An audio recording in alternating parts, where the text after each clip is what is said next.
Hey, what's up, ecosystem? Do you know anyone that could use New Car Hauler 101? This is Tuesday Nights Live on Auto Transport Intel. I'm Jay, your host. Welcome back to the show.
Hey, welcome back again to Auto Transport Intel.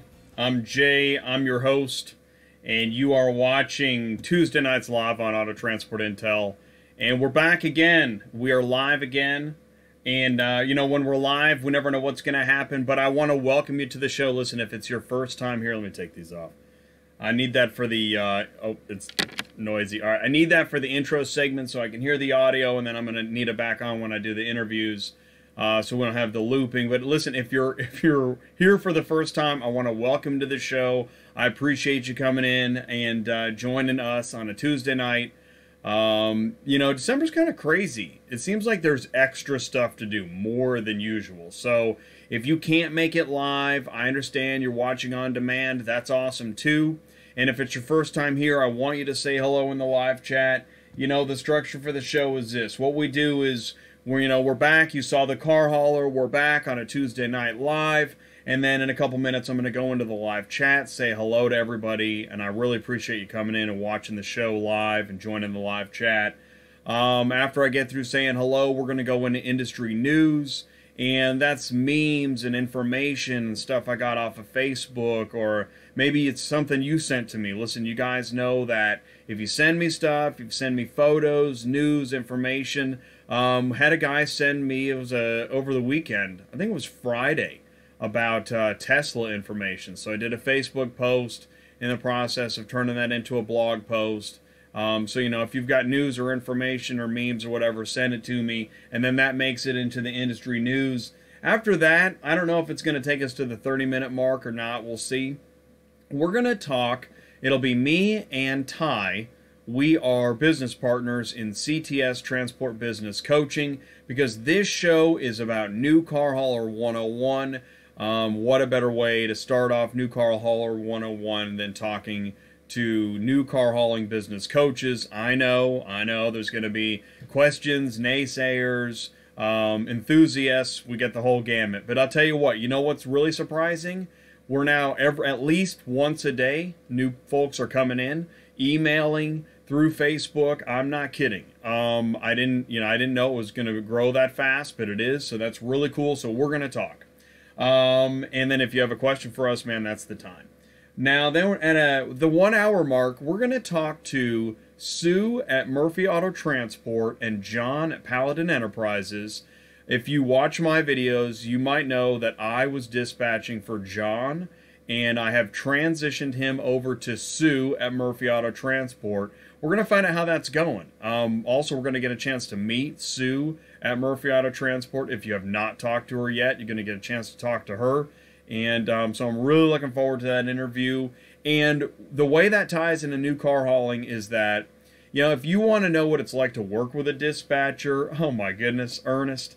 If you want to know what it's like to talk to a dispatcher and get, well, gosh, what do we do? What's a dispatcher do? Is it everything I hoped for? We're going to talk to Sue. She's been in the business a long time. So it's going to be a really great interview. And then we're going to do a panel discussion. I really like the panels.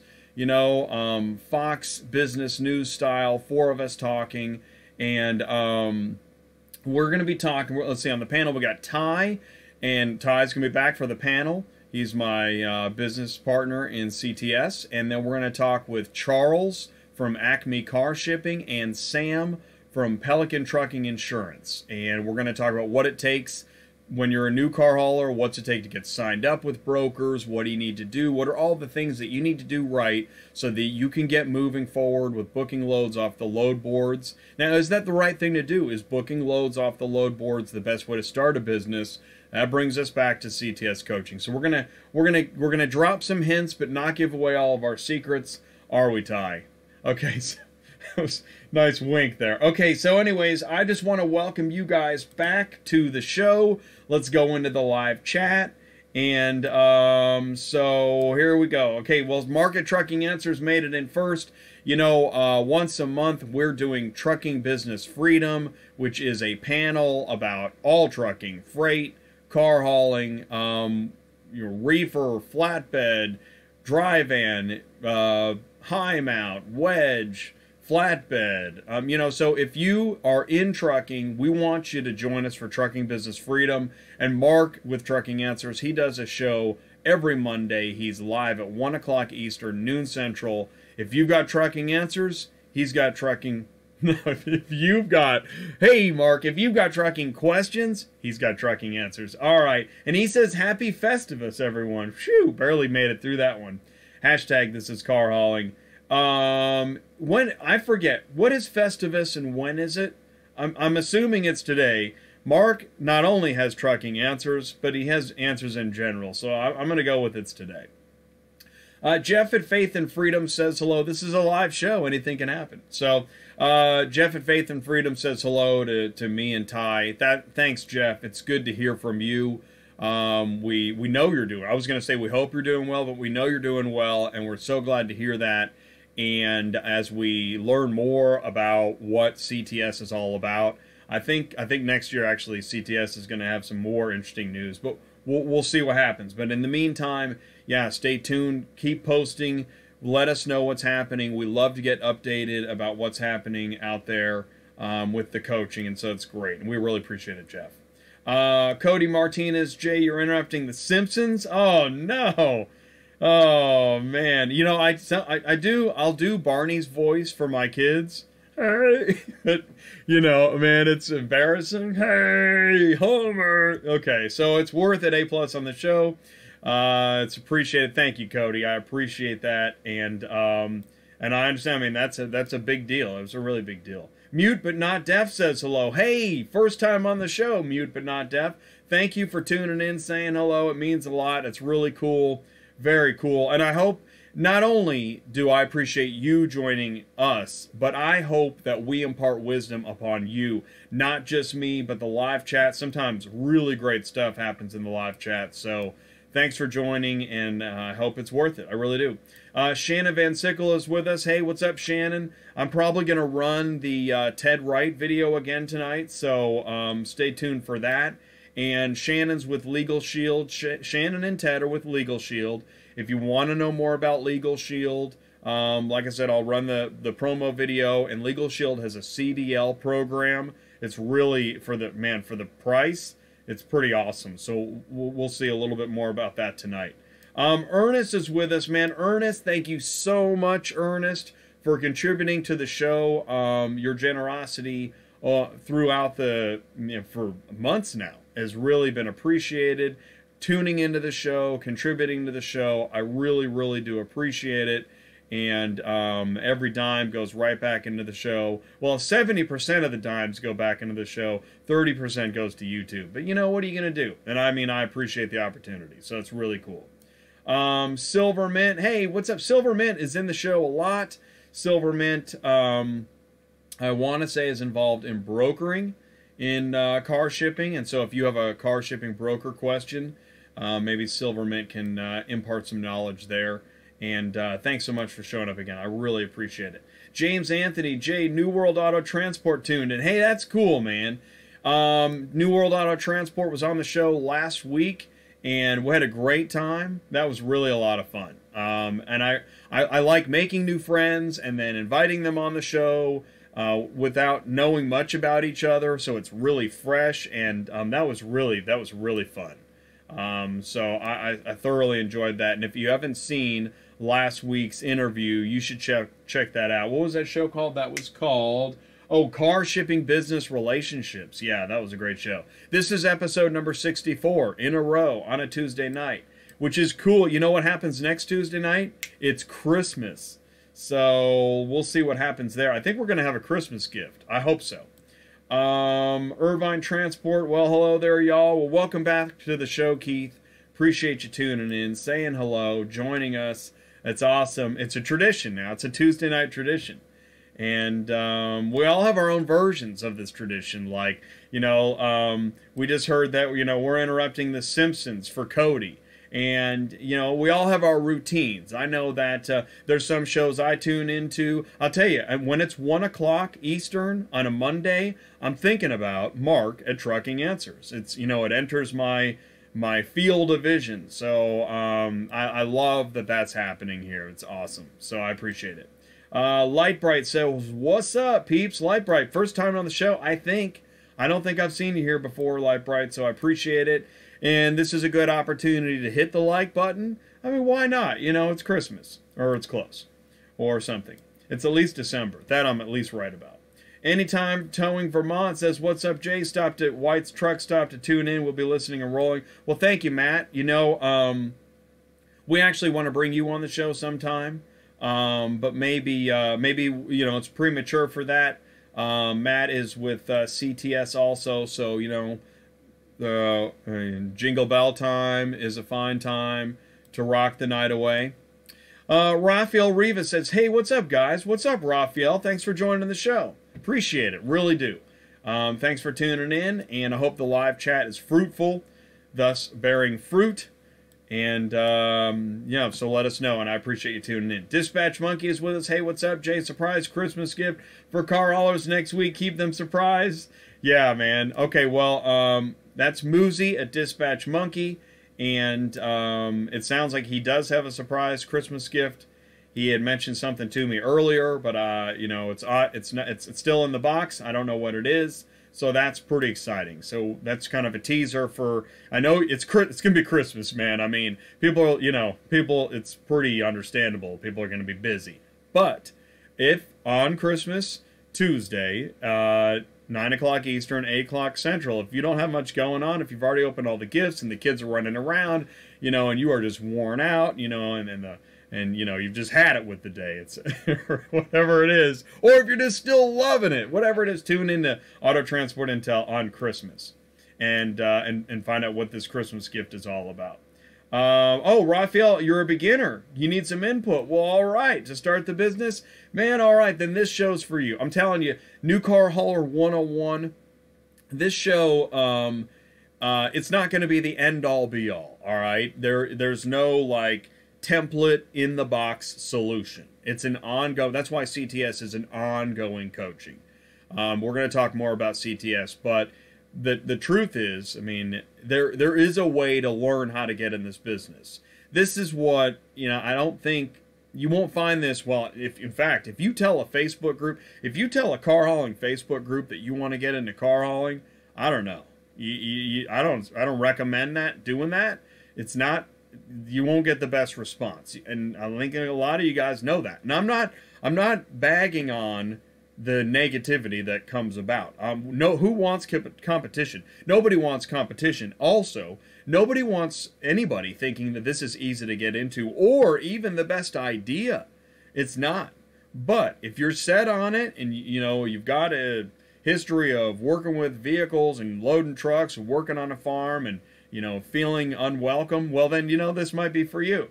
I'm kidding, and then I'm not. So we'll talk about that. So Raphael, this is the show for you. Trucking Answers, thanks, Jay. Well, you know what, Mark, and thank you, dude. Really, I want to say that I really appreciate our discussions on trucking business freedom, especially. I like catching up with you on the phone, but I like making the live show with you, and I really look forward to a long relationship of doing that. and, you know, healthy back and forth. You're freight, I'm car hauling. You're good looking, I'm not. You know, it's great. So, and so I appreciate, you know, I appreciate the opportunity to make that show with you. So thanks, Mark. Ty is with us. Hey, Jeff and Matt. Ty says hello. Jeff has given to the show. Well, thank you, Jeff. I appreciate, once again, the generosity to the show. Everything the show gets goes back into the show. You know, I spend all day on this, around the phone calls and the whatnot, and, you know, hopefully it shows. And it's a live show. And, you know, I don't know exactly what's going to happen. So I hope, you know, I'm hoping good things happen, and, you know, your contributions make me feel like something good is going to happen. I appreciate that. I really do.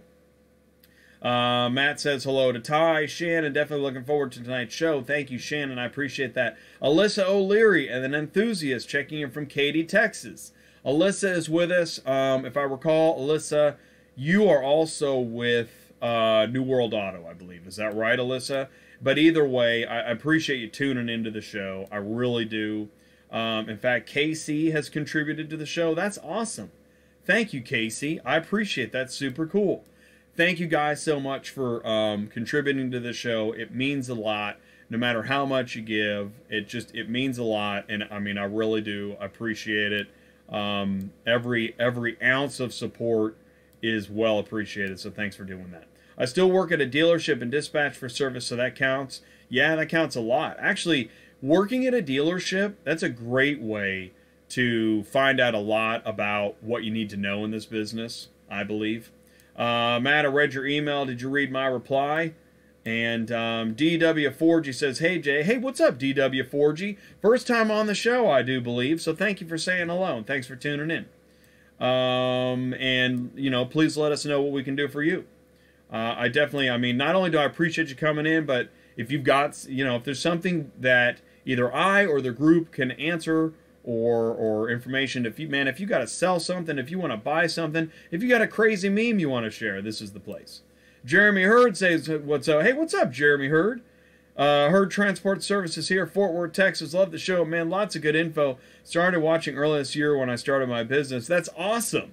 That's awesome. Well, Jeremy, welcome to the show. I thank you for tuning in, and hopefully, is what I learned over the years, and still do, man. I still learn stuff, right? Of course I do. Yeah, there's no way I know everything. And so hopefully you can learn something new. Hopefully you have fun, and I appreciate you tuning in. I really do. Hey, Ty, my brother from another mother. Yeah, Jeff and Ty, man, I'll tell you what, Jeff will definitely be back on this show. Mark Hoy, hey, what's up? Another great show happening. Mark from Run Buggy. All right, we had Mark at Run Buggy. He did a live interview. Man, that was, you know what, Mark? I think that was like a year ago. In fact, I was looking. I think Mark was on episode 8, and we're on 64. That was a year ago, man. So, and I look forward to talking with you. You know, this is a good reminder. Listen, if you've got a service or product that you want to talk about, if you want to interview on the show, if you want to, however you want to do it, however you want to present. But I like the interview start. We get to know each other. You can get to know the show better, talk to the audience, come on the show. That's what Mark did, and you know, it sounds like we might kick it up a notch. So it's really cool. Not yet. Let me get some time working on things, says Matt. DW4G contributes. Says, thank you, DW4G. I appreciate it. I really, really do. It means a lot. You know, that's the thing, is that one of the things is when we do the CTS and we're talking to people, we've already, there's videos for you. There's blog posts of starting car hauling. There's so much information out there already that when you give to the show, yeah, that money, I've already put it out there. And like Mark said, you know, you put it out there and you get it back. Listen, it means a lot, and I really do appreciate it. I really do. And I need the help. I need the support. I really do. This channel's still growing, and it's early days yet. So, just purchased this truck, looking for a trailer now. Okay, let's talk about that. I'll tell you what, DW, when we bring in Ty on the CTS segment here in a bit, maybe we can start talking about that. That'd be great. That's the kind of stuff that Ty is really helpful and knowledgeable about. Let's see. Facebook groups for car haulers and hotshotting is pretty harsh, but still a lot of good people, but definitely harsh. Yeah, no, good people but harsh. I mean, you catch somebody at the wrong time and you will get the rod, you know? I mean, you know, it's just, so that's why I also think that CTS is helpful. I'm surprised we don't get more blowback for suggesting that we can help. But, yeah, if you want to talk to somebody about car hauling, you can talk to us, CTS Transport, at ctsbusinesscoaching.com. You are Tony Randall to my Jack Klugman. Oh, yeah, that's good. We're the odd couple. That's awesome. Man, we should do the theme song. What? What is going on? Oh my gosh. I just scrolled down. Mark just gave $100. Wow. That's crazy, man. Thank you. Oh my gosh. Nothing like paying it forward. We haven't even had our phone call yet. Oh my gosh. That's amazing. Wow. That is really amazing. I love to see that stuff. Yeah, no, you know, it's hard to make me speechless, but you just did it. I lost my train of thought there for a second. You're close friends with New World Auto Transport. Okay, that's cool. Well, I am too now. So, welcome to the family. Yes, Mark, I too appreciate your time. Many hours of driving, listening to crap companies and doing it better. Not that looking for a job. Oh, yeah. Well, I'll tell you, and that's another thing, too, is that Mark is really helpful in pointing out which companies to be aware of in freight. I don't know. I don't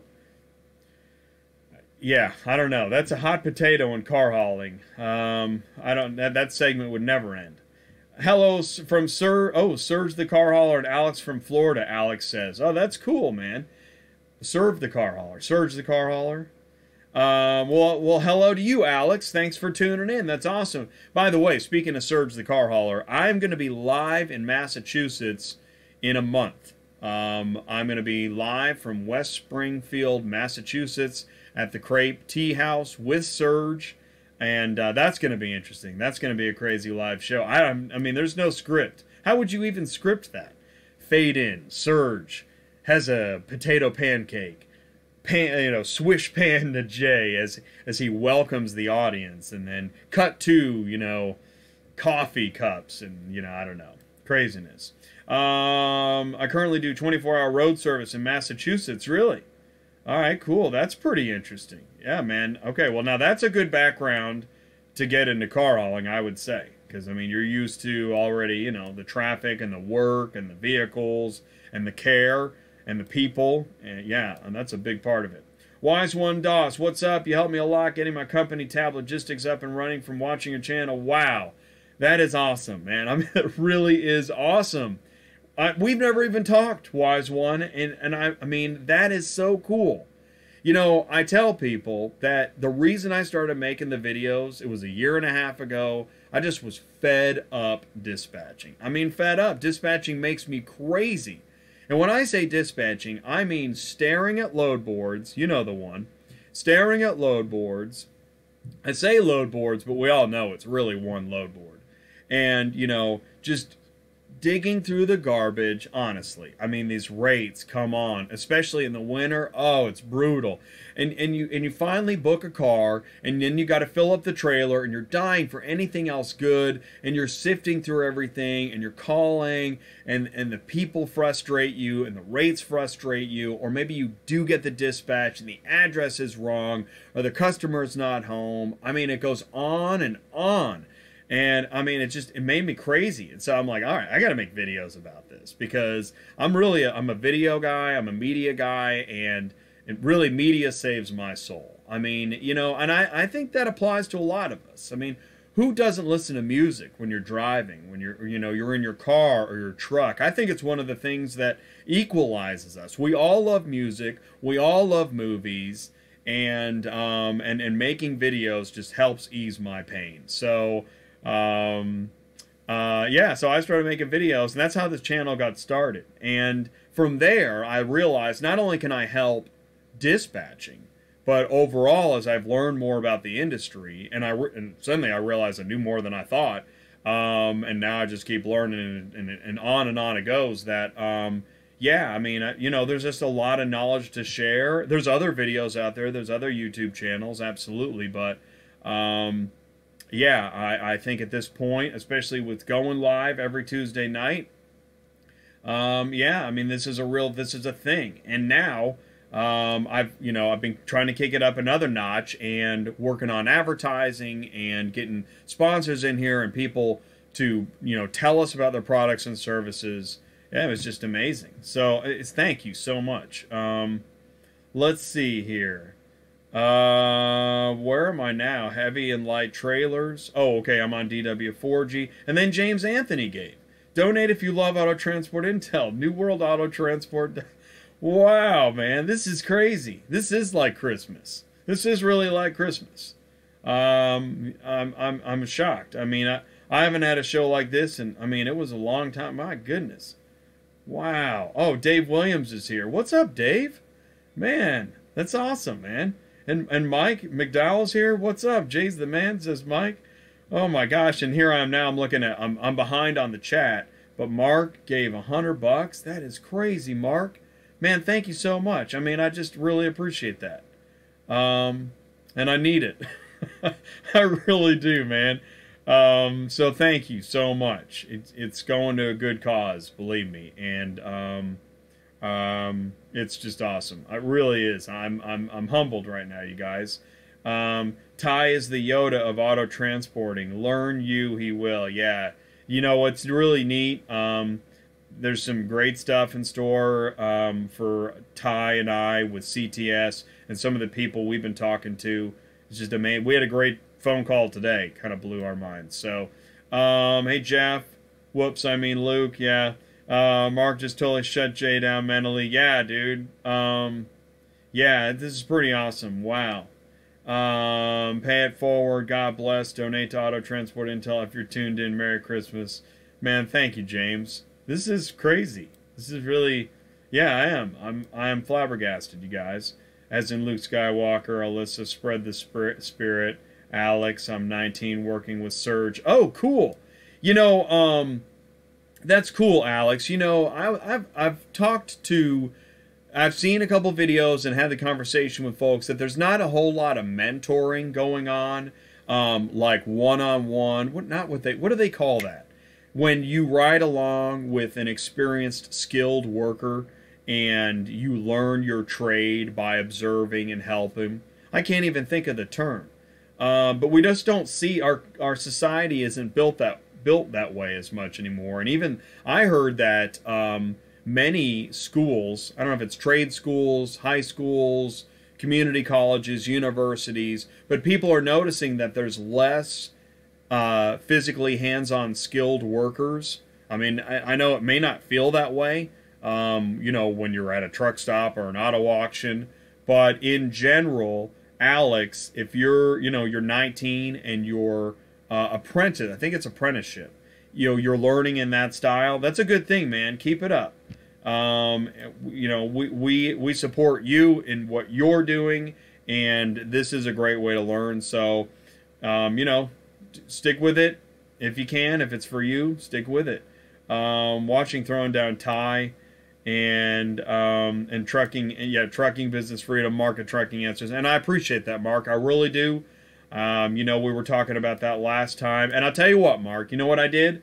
I took out the segment about the T-shirts and stuff. We are gonna try and I think you were talking about Teespring, and I've heard it in a couple other places. So it's not up yet. I'm still working on Teespring.com, but I guess no more $150 T-shirts or whatever. I still got T-shirts, not many, but yeah, we got to fix that. So there's many things to fix actually. Still working on the CRM. Got to get the email blast going. It's crazy. Any owner, operator, dispatcher watching New World Auto Transport would rather deal than just wait. We can sell. Just call us.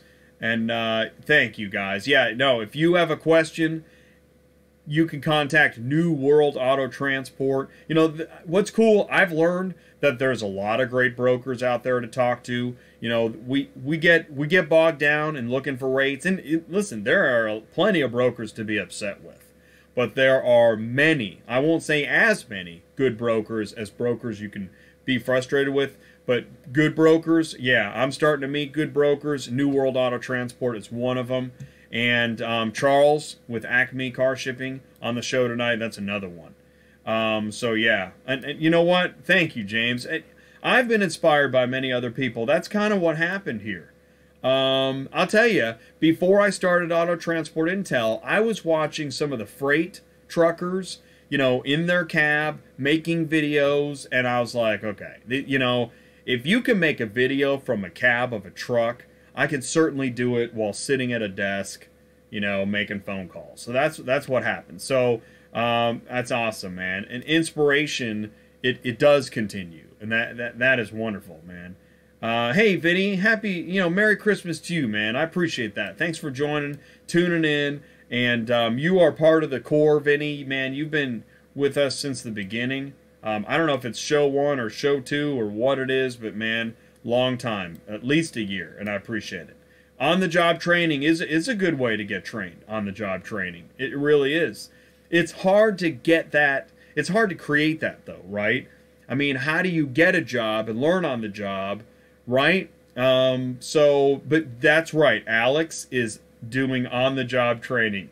David says hello. Hey, what's up, David? Welcome to the show, man. I appreciate you tuning in. Let's see here. And I'm doing Surge the Car Hauler Boot Camp. Well, hang on one second. Am I making noise here? Oh, no. I guess it's not a microphone, so you're not hearing it. Oh, and I got the wrong sides. Don't you hate that? We get your earbuds in the wrong sides. But there's worse things. Alex is doing Surge the Car Hauler Boot Camp with Surge on the Car Hauler. Yesterday, we hauled a Honda Ridgeline that was missing a tire from a Copart. It was a challenge to unload. And now, here's the question, Alex. Did you know it was missing a tire? Right? Because that's one of the things that comes into play here. That's what makes dispatching so frustrating. Is that when you didn't know that, and then when the driver calls you in dispatch, hey, by the way, did you know that this is a bicycle and not a Ford Fiesta? You know, that's frustrating. Hey, thanks, Jeff. You're amazing. Doing fantastic. Sergeant Schill is with us. What's up? Hope you're doing well. We are, Sergeant Schill. So thanks for tuning in. By the way, if I call you by your screen name and not your real name, but I don't have a copy of your passport, you know, whatever. I mean, we're all, let's just go with aliases. You know, it's all good. Sergeant Schill, reporting for duty. Hey, Alex, do you have a winch? It helps, especially if you double your cab back. Pull it. Yeah, dude. I always recommend have a winch if you can. I mean, it's not, you know, it's not always doable given your setup, but it is good. Hey, Bill Nickel says hello. What's up, Bill Nickel? Welcome to the show. Welcome to the show, man. I appreciate you tuning in. And, yeah, man, actually, that was really fun having you on the panel last week, and I definitely look forward to having you on future panels. Chris at Bulldog Transport. Chris at Bulldog Transport. Tell Steve Wells at New World. Bulldog says, what's up? And I love that, too, when we find out that people already know each other, and then you got that 6 degrees to Kevin Bacon, and Kevin's going to haul your vehicle. That never happens. Alex says, yes, I did. Faith of Freedom. Most Copart cars are junk, so be prepared for everything. It's true, man. And I'll tell you, I pretty much have sworn off booking Copart, but it still happens. And then I know it was a few months ago. Nicest Copart car I've ever seen. I couldn't believe it was at a Copart. And it's no, you know, I mean, it's just the nature of the business. Copart does salvage vehicles, just like Repo does repossessed vehicles. I mean, what do you expect? It's repossessed. It's a salvage vehicle. All right, so listen, that was a long live chat check-in, but I mean, I like checking in with the live chat. It's fun for me. And so now let's do some industry news, and after that, we're going to check in with Ty at CTS. All right, what's first? Okay, so I don't actually have a lot of industry news, so this won't take forever. Skilled truckers aren't cheap. Cheap truckers aren't skilled. It's pretty straightforward. I don't even have a comment, really. So that's a good way to start the industry news. Let's take a moment to thank the real Santa Claus. I like this because it is a, you know, maybe just a fraction of a second, but where did you get all that stuff that you bought for Christmas to give to the people you love? Or where did you get the stuff to make the food for the meal for Christmas? I mean, where'd you get all that stuff? Where'd you get your TV? Where'd you get your dishes? Where'd you get your groceries or your bed? Or, I mean, how did you get it? How do you think it got to the store? That's right. Yeah, we're going to be short-staffed forever. So if you could just work yourself to death, that would be great. Oh, man. I share that. It reminds me of where I used to work. Speaking of, that's pretty cool. Now, I thought this was really cool. These are, I mean, you guys know what that is. And now it's a conference room table. That's pretty cool, man. Ty, when we, you know, if we get this thing going and build it, that's what I want our conference room table to look like, okay? That's pretty sweet. Okay. Okay, that'd be great. Dispatch said go pick up an empty. Oh, man. You can see the stand right there. Oh, man, this is a great photo. It's pretty good. So if you make one of these or if you see something you like, you know you can send it to me. autotransportintel@gmail.com. autotransportintel@gmail.com. And don't be afraid to hit that like button. Again. All right. Oh, and by the way, if you're watching on demand, you can leave comments below the video. So if you miss the live chat or if I miss your live chat, feel free to list your comments below the video. Hey, stupid blinky flashy thing on side and back means turning on or changing lanes. So that's for, I think that's for, if you know, for people that are just really busy texting all the time. Oh, it's for millennials, I think, which, you know, every generation, listen, I'm Generation X, and I got all the, you know, baggage from that or whatever, I don't know. Snatch block to the bottom and winch it off. Nice. I get the tremors just thinking about Kevin Bacon as a car hauler. Nice! I'm telling you, Mark is quick, man. You got to get up pretty early. Jay, you have a pic of one of my Copart loads with a missing right rear tire. Oh, do I? I don't know if I do. If I don't, you feel free to send it to me again. But I think you're right. I think I have a picture. But I tell you, man, I got so many files. Man, I spend a considerable amount of time every week just organizing files and folders. And, man, I got folder structures like crazy. Because I like data, information, informative PDFs, memes, man, you name it. Videos. Oh, yeah. Audio files. Oh, yeah. There's all kinds of great stuff. It's just, you know, there's a lot of information out there, and so managing that data, it takes time. Let's see here. Let's go to the next one. That empty gap trucks leave ahead is used as a cushion space so we can stop next time you want to take it. Here's a scenario of where you may end up at. Glad I got that off my chest. That's not even a vehicle anymore. That's not even, I don't even know if you can load that at Copart. Congratulations. In your hurry to get off at the next exit, you just turned into a Copart car. Winter is coming. That's a pretty good Photoshop right there. I mean, you gotta, you know. It makes me think of Fortnite. Anybody play Fortnite? I play Fortnite. Hey, what's up, Alex? Welcome back to the show, man. Oh, I shared this. Yeah, man, if you've got like a... I like this picture. If you've got like a good pic, you know, you take a picture on the road, you're like, man, that was pretty cinematic. Send it to me. I want to share it. I want to see it. I think that car hauling art, the car hauling museum, the car hauling art museum, the Metropolitan Car Hauling Art Museum, whatever. Be pretty cool. Oh, thanks, Alex. Yeah, man, I'm over 3,900 subs. That is amazing. You know what's really cool, Alex, is a year ago, I was just over 900. And now I'm over 3,900. Oh my gosh. So that's 3,000 in 1 year. What's going to happen next year? I don't know, man. I don't know. But we want to get the email blast going. Continue growing the network. I'd like to be at 10,000 by next Christmas. I don't know if that's possible. Hello, Jay. Can you advise me? I have my car hauling business in Florida. Was told that an insurance out of Florida could be more cheap. Can I have my business in Florida insurance in another? That's a great question. And I'll tell you what. stick around, and in an hour when we do the car hauling, new car hauler 101 panel, we're going to have an insurance agent. That is a great question. So hopefully, please stick around, and if you need to go get a bite to eat or whatever, go watch The Simpsons, whatever you got to do.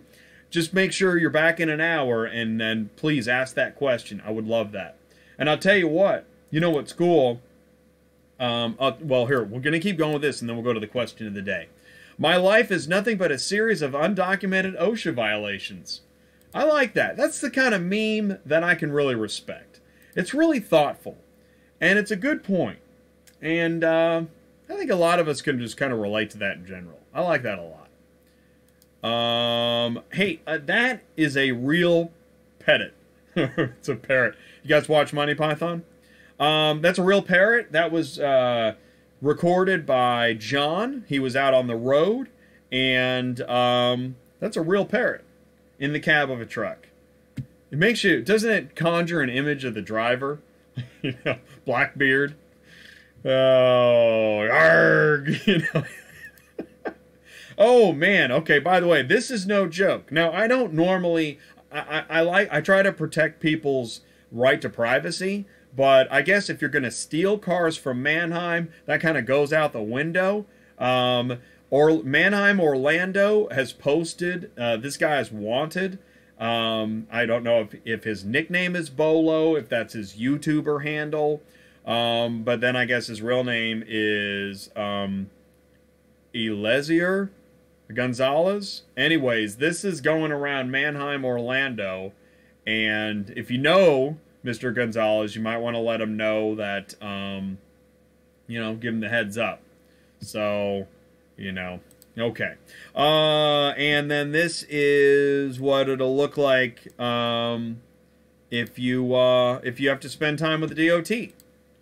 And then, get the KY jelly. Okay, brokers, if you secure a truck, then that does not mean you and your people are still looking for a cheaper truck. Okay, so this is where, let's do, I want you guys to be able to read this. So let's do that, and let's do, oh, here we go. Let's see, we've got to move this. Okay. This is why, this is not why, but this is one of the reasons, one of the many reasons why I really began to hate dispatching off of the load boards, is that if you book a load and you got the dispatch and you got a deal, and I mean, there is a broker, there's a broker, I did a rant probably it was a few months ago. I mean, I had the dispatch. I mean, I knew the vehicle, I knew the year, make, model, the address. I think I'd already talked to the customer. And then you went ahead and took the dispatch off me after reposting it on Central, after I called you and said, why is it posted back on Central? And then you ended up getting somebody else. Listen, if you have dispatched a load, you have secured a truck, it's a done deal. Don't keep looking for a cheaper truck or a faster truck or a I got more promises truck or a VIP I can do it tonight truck or I'm right around the corner and I don't care how low we go truck. No, you got a deal. And here it says you are secured on this load. Got an email. Had the contract. And then as this continues, thank you. And by the way, I'm the one that blurred out the name of the company that reneged and said, I apologize. My customer found a cheaper truck and we lost them. Yeah, you know what? No, you know what it really means is I found a cheaper truck and we got rid of you. That's what it really means. All right. Okay. Do you feel better? Maybe. All right, let's get that back up. Okay, hey, what do we got here? Oh, we're almost done with industry news. Hey, fellas, I got a violation. F up my safety score last night. No instruction manual for my ELD. Where the F did that come from? Anyone here get one of those? I talked about this last week, and I'm talking about it again tonight. Listen, you guys, you got to know this stuff about your ELD, all right? Because it's part of the FMCSA regulation, the DOT reinforcement. I mean, and you got to know that. I mean, it's been out for a year now. So you got to have the manual for your ELD. I know it sucks, but you got to have it. So then somebody said, hey, did you not read anything on the regulations when all this came down? Y'all need to educate yourselves if you're doing this. That way Barney 5 DOT can't get you on the little stuff. And that's what this show's all about. Education, information, a little bit of entertainment, hopefully some entertainment. And that is industry news, ladies and gentlemen. So, you know, what I want to do now is I want to talk a little bit about CTS Auto Transport Business Coaching.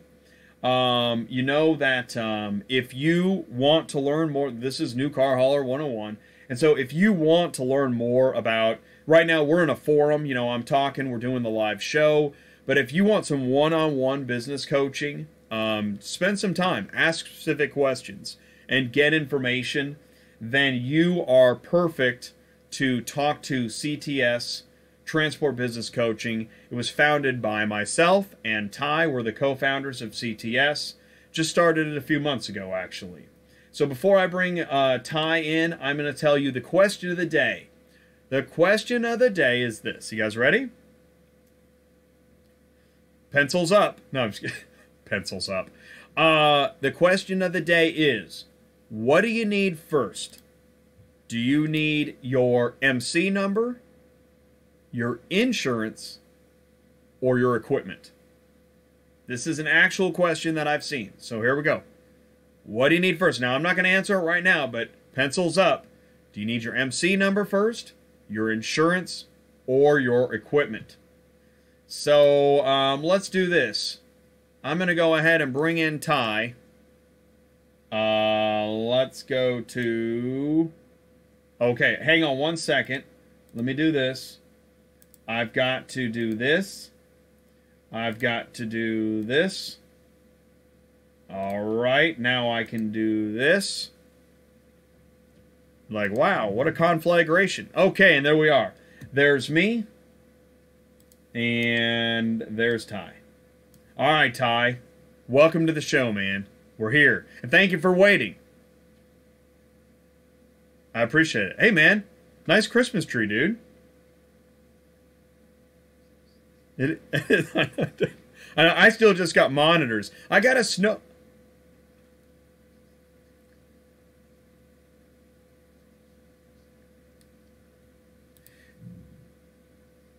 It is. I don't know. It is amazing. Well, it didn't... No, it didn't... me too. I know. Me too. Yeah. Oh, hang on one second. You know what? Check. Ty, say what you just said, because I don't think they heard you.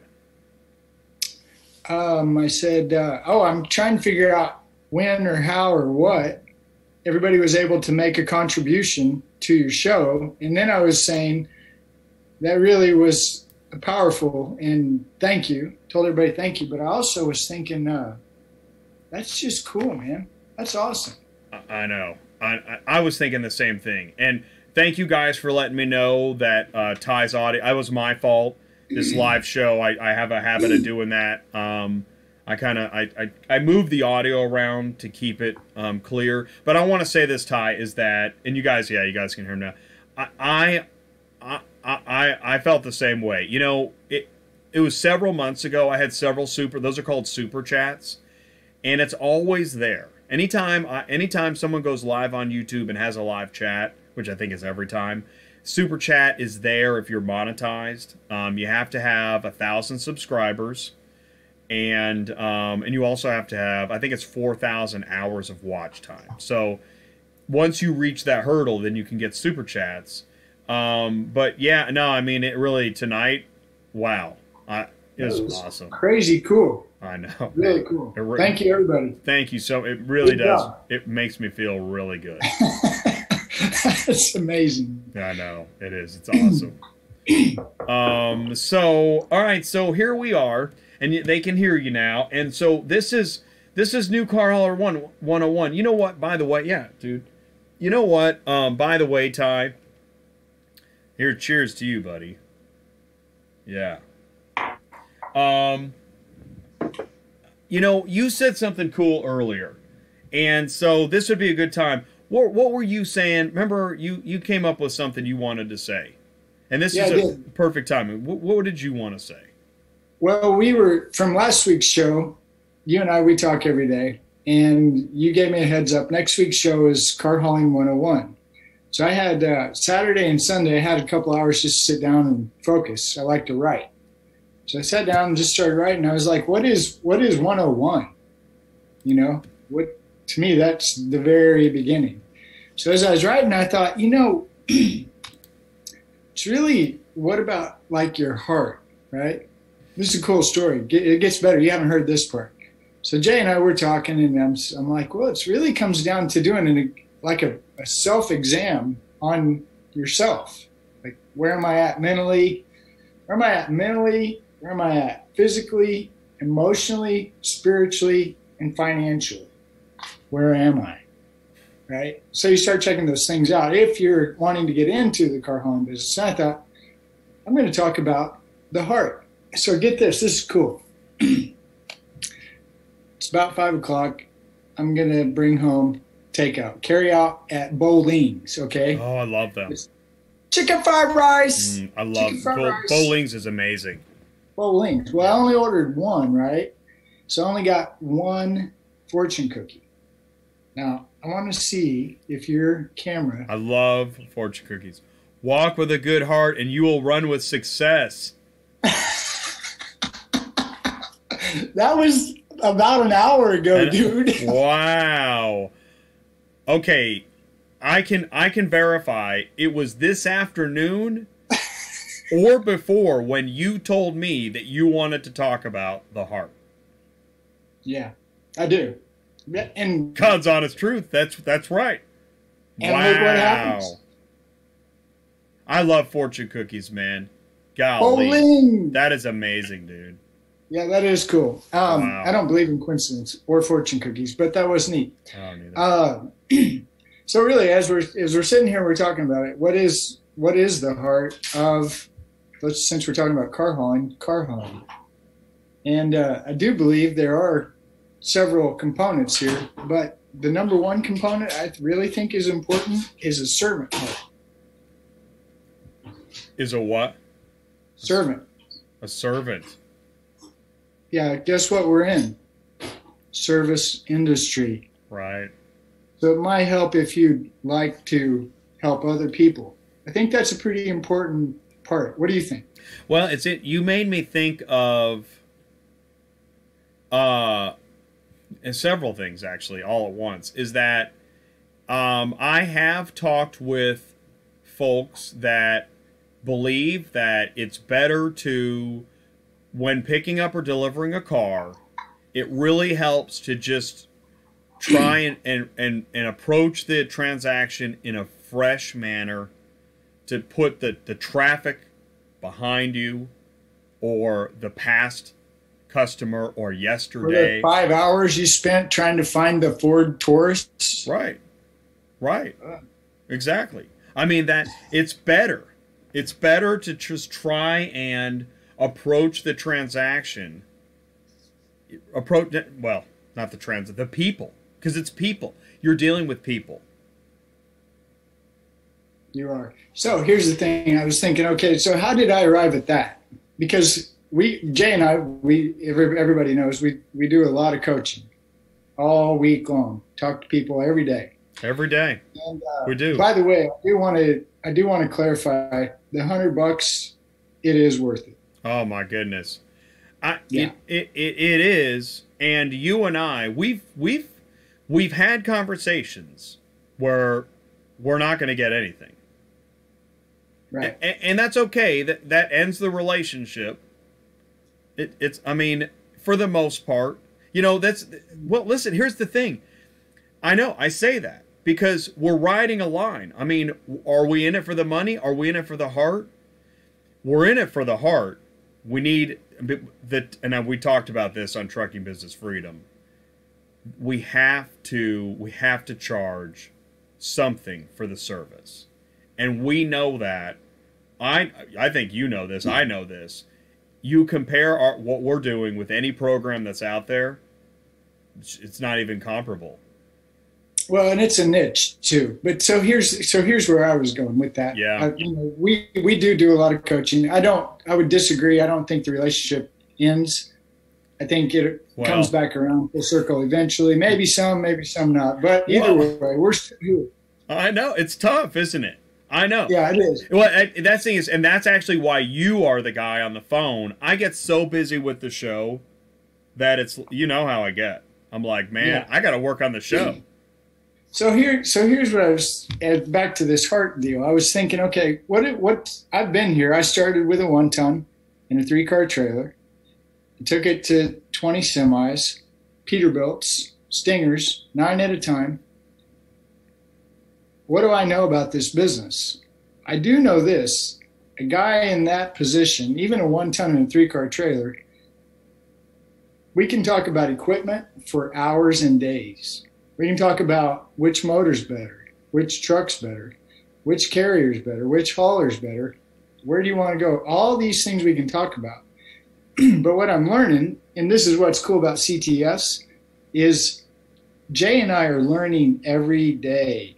And that's what's so amazing. I've been doing this 20 years. Jay's been doing it, how many?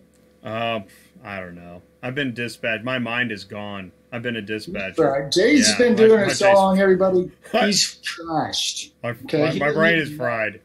But he's probably been doing it 30 years. That's why I'm so thankful that we have the business partnership friendship that we have. Because it's nice to have somebody to go through life with. Right? Yeah. It is good. We have personal relationships, but business relationships, wow. I've been missing that. Yeah, it's good. And so where I was going is okay, we talk to so many different people. We do know a lot of things. I'll tell you where I'm really good at. I know what not to do. Don't do that. Yeah. But as we were talking about, I'm thinking all the people we talk to, all the things we learn, we can talk about equipment. We can talk about where you're going to get your cars, what's the best way to get your cars, how much do you want to grow, all the business strategy stuff, which is really cool. But I found, at least in my opinion, when talking to people about the first 10 to 20 minutes, it's just a matter of getting, for me, listening so I can hear the heart. Because what happens, we know this is true. Out of the overflow of the heart, the mouth speaks. Well, right? And you made me think of something. Gene, he's that guy he ended up in our pipeline, and he's a good example of where, like, you're making me realize, it doesn't always end.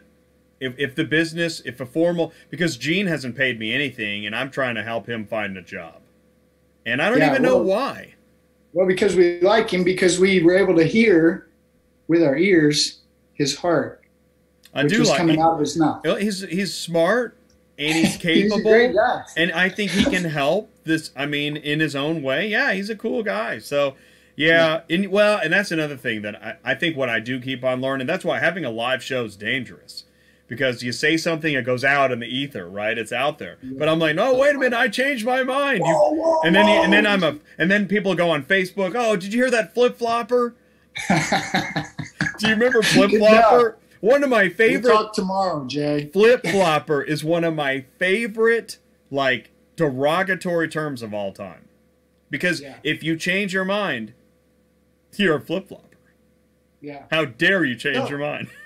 So the great part is that as we do this, we're learning, and I'm finding out that it's really cool, because the guy has no truck, no trailer, he's a great guy to talk to. If a guy has 1 truck, 1 trailer, he's a good guy to talk to. If a guy has 20 trucks, he's a good guy to talk to, because we can always take a peek at where he's at based on what he's saying.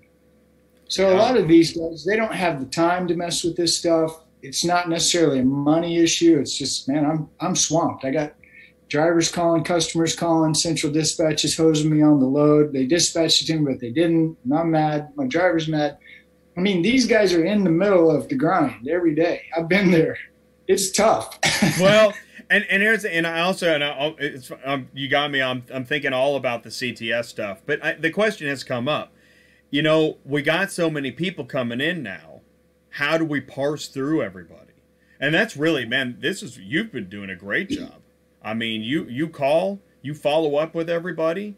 Wrong number, Not everybody. Right? I dropped the ball, Jay. No, listen, I'm all about dropping the ball. I got too many things go. I can't keep up with everything. I know there's That's several crazy. people, and if you're listening or watching, Right. and I haven't called you, I'm sorry. It's Yeah. Jay's fault. Ah, no, come on, man. You got a siren for that. Exactly. So, but regardless, and we do. This is what. That's why I know that it's important to talk about where we're coming from, because ultimately, once we get on the phone and start talking, and if you're a new car hauler and you're looking for information, and that's what I love too, and you helped me do this. I mean, you did it. If you think you're looking for a dispatcher, you may not be actually looking for a dispatcher. And so what are you looking for? And that's what's cool is that with CTS, it's one-on-one, we're over the phone, but it's you, Jay, and Ty for an hour. And I mean, we don't take other phone calls, we're not answering other emails, it's us. And we're going to talk. Here's what I told a guy this today. I told this guy today, he was filling us out, so I'm calling him, and he's like, so what do we do? What is this? Well, it's Jay on the phone, Ty on the phone, and you on the phone. And I said, what's really cool about this is we spend 10 to 20 minutes just kind of asking you the simple questions. What's your dog's name, right? What kind of cat do you have? How long you been married? Where do you go to school? Blah, blah, blah. Then we spend another couple minutes, however many, sorting through equipment or listening to what this person thinks is their main problem. So then it shifts towards the end of the hour, and tell me if I'm wrong or right, okay? Because I just came up with it does shift, yeah. We do this thing where Jay and I are drawing the answer out of you. And here's why. Oh, man. If you answer your own question, who owns it? I totally agree. I can sit here for 3 hours and tell you step by step by step, which is better, you telling me or me telling you? You own it. It's yours. I like that. Yeah, and I listen. I agree with you. It is a I think I've said it before. It's kind of like a revival. It feels like when, somebody's getting dipped in the waters of knowledge, right? I try to stay away from getting too biblical, but I don't know how else to draw the analogy because the answer often is within. It just helps. And that's why it's coaching, because we help you pull it out of yourself. Yeah. 9 times out of 10, I really believe everybody has the answer to the question. It's just a matter of having somebody take the time to draw it out. And then what's even better, look at Jeff, Oh, yeah. This guy, Jeff's our poster child. Everybody, is. Jeff, you are, man. No, no. Yeah. This guy's down in Florida killing it. Yeah. So the cool part is, what's happening now that I really love about CTS is we're starting to build these relationships that are piling on to other relationships. And now that gives me goosebumps, dude. That is cool. The phone call we had with Robin was a really neat phone call. Yeah, yeah. And two, one of the things, just so everybody knows, so here's what an hour looks like with Ty and Jay. Here's what it looks like. Hey, how's it going? Good. Where you been? Where you from? Where you want to go? Okay, great. So as we work our way through this, we try our best to have you answer your own question. If it doesn't work, that's okay, because towards about the last 15 minutes of a coaching session with Ty and Jay, we'll give you an assignment. And it's usually something that came up out of your mouth that was your idea.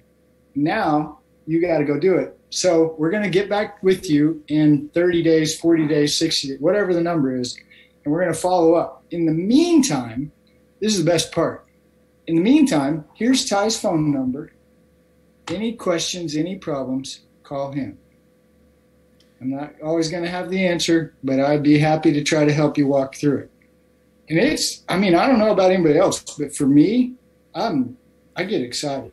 I want to add this. I want to add this, Ty, is that this is important. If anybody's thinking, oh, well, I already have all the answers within.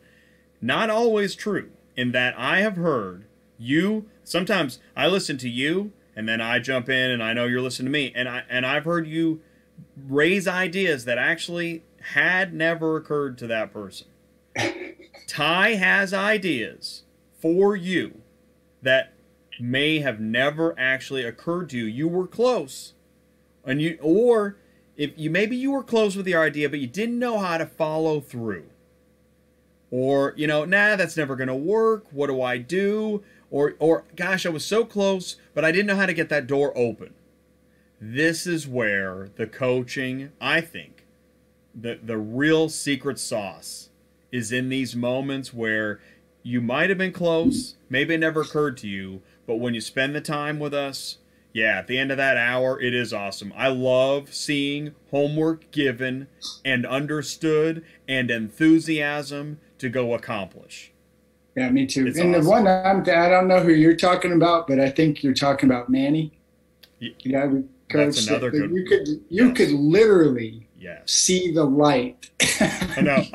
I think he paused. He was like, oh, Yeah.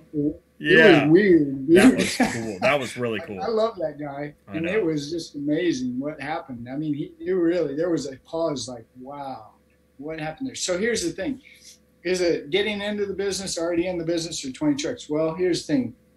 I talk to guys all the time. Man, I really don't know if I should buy a brand new $350,000 Stinger or if I should buy a used one. I'm like, okay, well, let's talk. Well, what I'm saying is let me hear your heart. Where are you at? What's going on besides a truck? Because there's always, in everybody's life, you really think about it, really look at it, there are always external factors that will influence or change your direction. True? Absolutely. So, well, sometimes, and I was talking about this before, is that sometimes you need that moment to reflect with somebody completely objective, right? We're totally objective there, and there's your fortune cookie.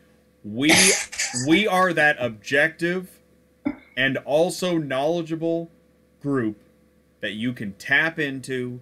You can do it tomorrow. You can do it next month, and that's what we do. Yeah, and we like doing it. It's awesome. Here's the thing. I mean, Jay and I have had many coaching sessions where I think we left the people a little bit frustrated. And yeah, absolutely, we have. We're not ashamed of that. I know. This is the hardest business as far as I know. I mean, I've done it 20 years. I don't remember a whole lot of anything else I've done in my life, but it's probably one of the top, 100 toughest business. I mean, it's hard. Lots of hours, lots of hard work, lots of people, lots of phone calls, lots of frustration, lots of disappointment, all kinds of challenges. DOT, drivers. How do I deal with my drivers? I've got 20 drivers. How do I handle this? What do we do? The DOT, man. I'll come and do a driver seminar for you if you want. I mean, whatever you need. My point is that there's so many things we don't know and so many things we do know. And I feel, just my opinion, let's look at the heart. What's driving this? What's pushing this? What's holding this back? And I don't know. I get real encouraged by our coaching sessions and the relationships. I mean, we're building them, man, and they're growing huge. Yeah. I mean, we're going to have a big network of a lot of guys, and it's going to be cool. I know. So, I know. I'm really excited. And that part I did not see that coming. I didn't. Oh, I did. I did. It's going to be a lot bigger. You've called several things that I know. It's really good. It's exciting. Well, and again, here's what I want. I'll close, okay, because I know you got to go. Here's what I want to say. I was just talking to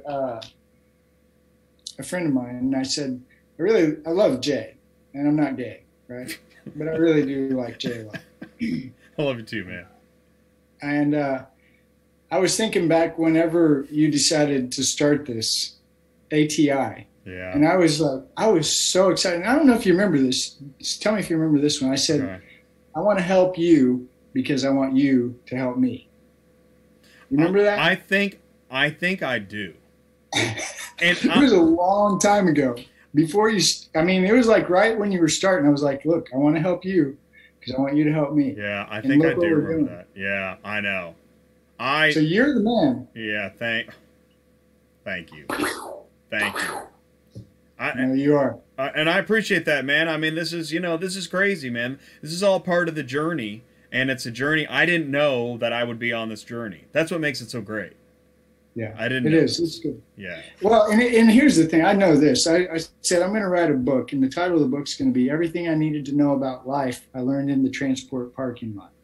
And where I'm going with this particular one is it's the relationships.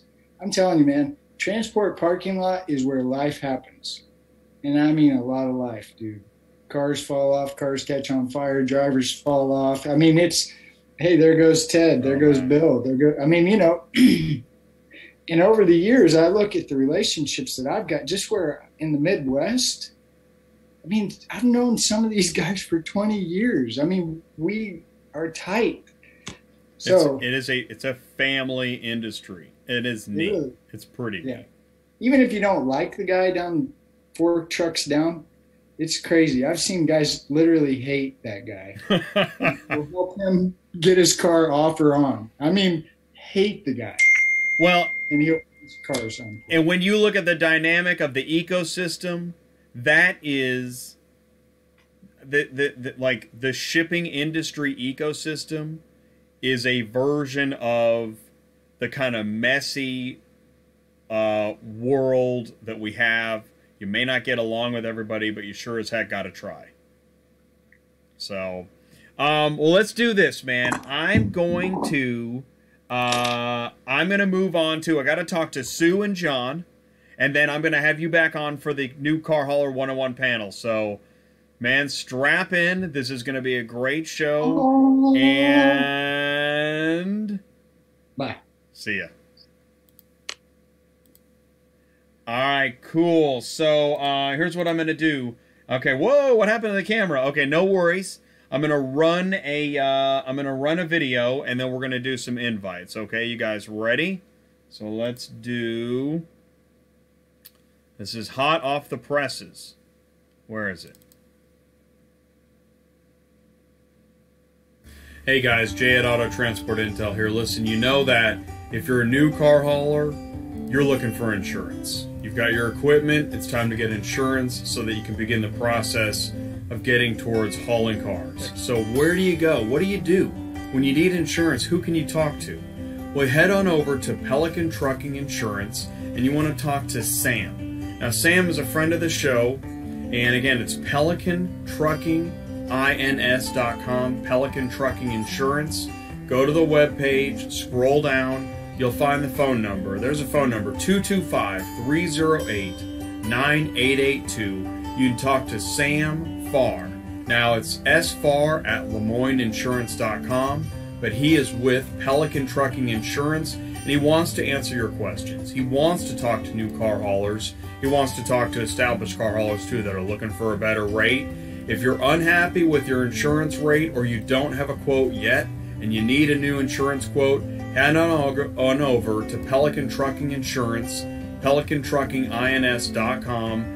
Ask for Sam Farr. You can send him an email, put in a phone call. And again, you're looking for an insurance agent you can get on the phone, you can talk to, you can get advice from. What kind of a deductible do you need? How much insurance do you need per vehicle? What about automotive liability insurance? It's your liability and your cargo. That's what you need so you can get on the road hauling cars, get set up with the brokers, on the load boards, or if you're talking to a dealership direct, they're going to ask about your insurance. So go ahead and talk to Pelican Trucking Insurance. Ask for Sam. I know he wants to talk to you. Again, here's his phone number. I'm going to scroll down on the page, PelicanTruckingINS.com. Call Sam, 225-308-9882. Send him an email, sfarr@LeMoyneInsurance.com. You can also find him on Facebook and Instagram, and he's waiting for your call.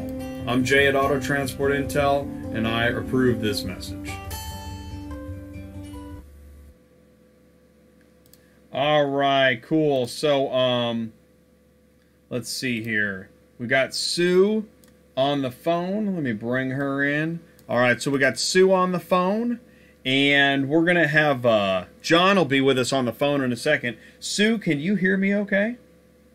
Yeah, I can hear you. Oh, awesome. All right, cool. So, I appreciate I'm a little behind on the schedule tonight, but that's always a good thing. Oh, and John is just joining us too. Now, John, we got video of you, FYI, and Sue, we have audio of you, and so we're going to talk about what's been going on. Let's see. Now, John, can you hear us? Yeah, let's see. I think that okay, John's going to get his audio going. Sue, you can still hear us? Yes, I can hear you fine. All right, cool.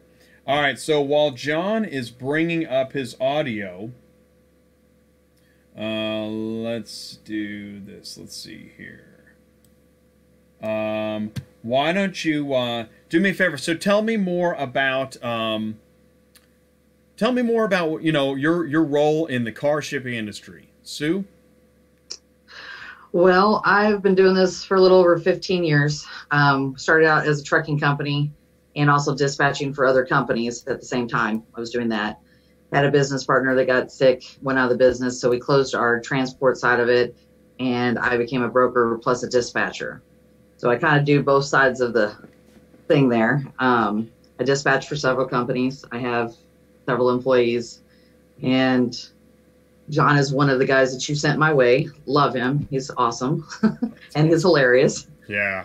You gotta like people like that, you know what I mean? You gotta have a sense of humor in this business for sure. You do. I forgot to bring that up earlier when I was talking to Ty, is that actually does help, doesn't it? Having a sense of humor, oh, yeah. Boy, it works. Oh, yeah, because some of the stuff that you run into, and it's usually daily, it blows your mind sometimes, the stuff that happens or the things people say, and you're just like, really? Oh, my gosh. And whether yeah. it's... Oh, go ahead, John. Talk about blowing your mind. Yeah. Yeah. I've made it. Okay, so all right, so I'm going to give the audience what you guys don't know is, all right, so Sue, are you the owner of Murphy Auto Transport? Yes, I am. Okay. I'm the owner. And you are a dispatching service in Missouri, right? In Theodosia? Yes, I am. Okay. Yes, Theodosia, Missouri. Theodosia, Missouri. Now, John, I've known John for years. John drives a wedge trailer, and he drives a semi pulling a wedge trailer. I've known John for years. In fact, I started with John's cousin Phil, who Phil passed away, but when I had first started dispatching, Phil would give me grief. Oh man, so Jay, buy a map. Oh my gosh, Jay. He sent me an atlas. Wow. I still have it. I kept it. I had to. I don't know where it is or what I'll do with it. But he sent me an atlas, and he put a sticky on the front. It said, "Get a map, Jay. Here's your map." Oh, yeah. Yeah, he would do that. That's my cousin. Oh, yeah, man. Oh, man. So, get a map. Get a map. And you know what's great about Phil? Talk about heart. Like, I mean, it was actually, he had the opportunity. I remember I was standing in the lawn. I was getting ready to get in my car and head into the dispatch office. And he apologized for giving me such a tough time and really appreciated all that extra time that I put in trying to build his routes and, make the best money. So we actually had that conversation. It was pretty amazing. Yeah, but you know what? He was one of those guys that would just shoot from the hip, like really let you have it. Oh, he would. Then it would sink in a little while later and come back. It's like, probably shouldn't have done that. He said to me one time, he said, "Jay, I'm never coming back to this Odessa ever. Never, ever send me back to this Odessa ever." Like, oh my God. Oh my God. Oh my God. And that was good times. Wow. Good times. And that's what it's really. Well, it's hard. The story was he started with a pickup truck and a wedge because he he's done a million things, and that would be a show in itself. But he pulled this wedge with a pickup truck, and every time I brought it home, he's put like $1,000 worth of stuff in it because he's beating the heck out of it. Oh yeah. So he came out to work one of my magic shows, and I had a 24-foot cargo trailer to put a car in, and I didn't understand anything about weight. In Ohio, they weren't DOT in trailers.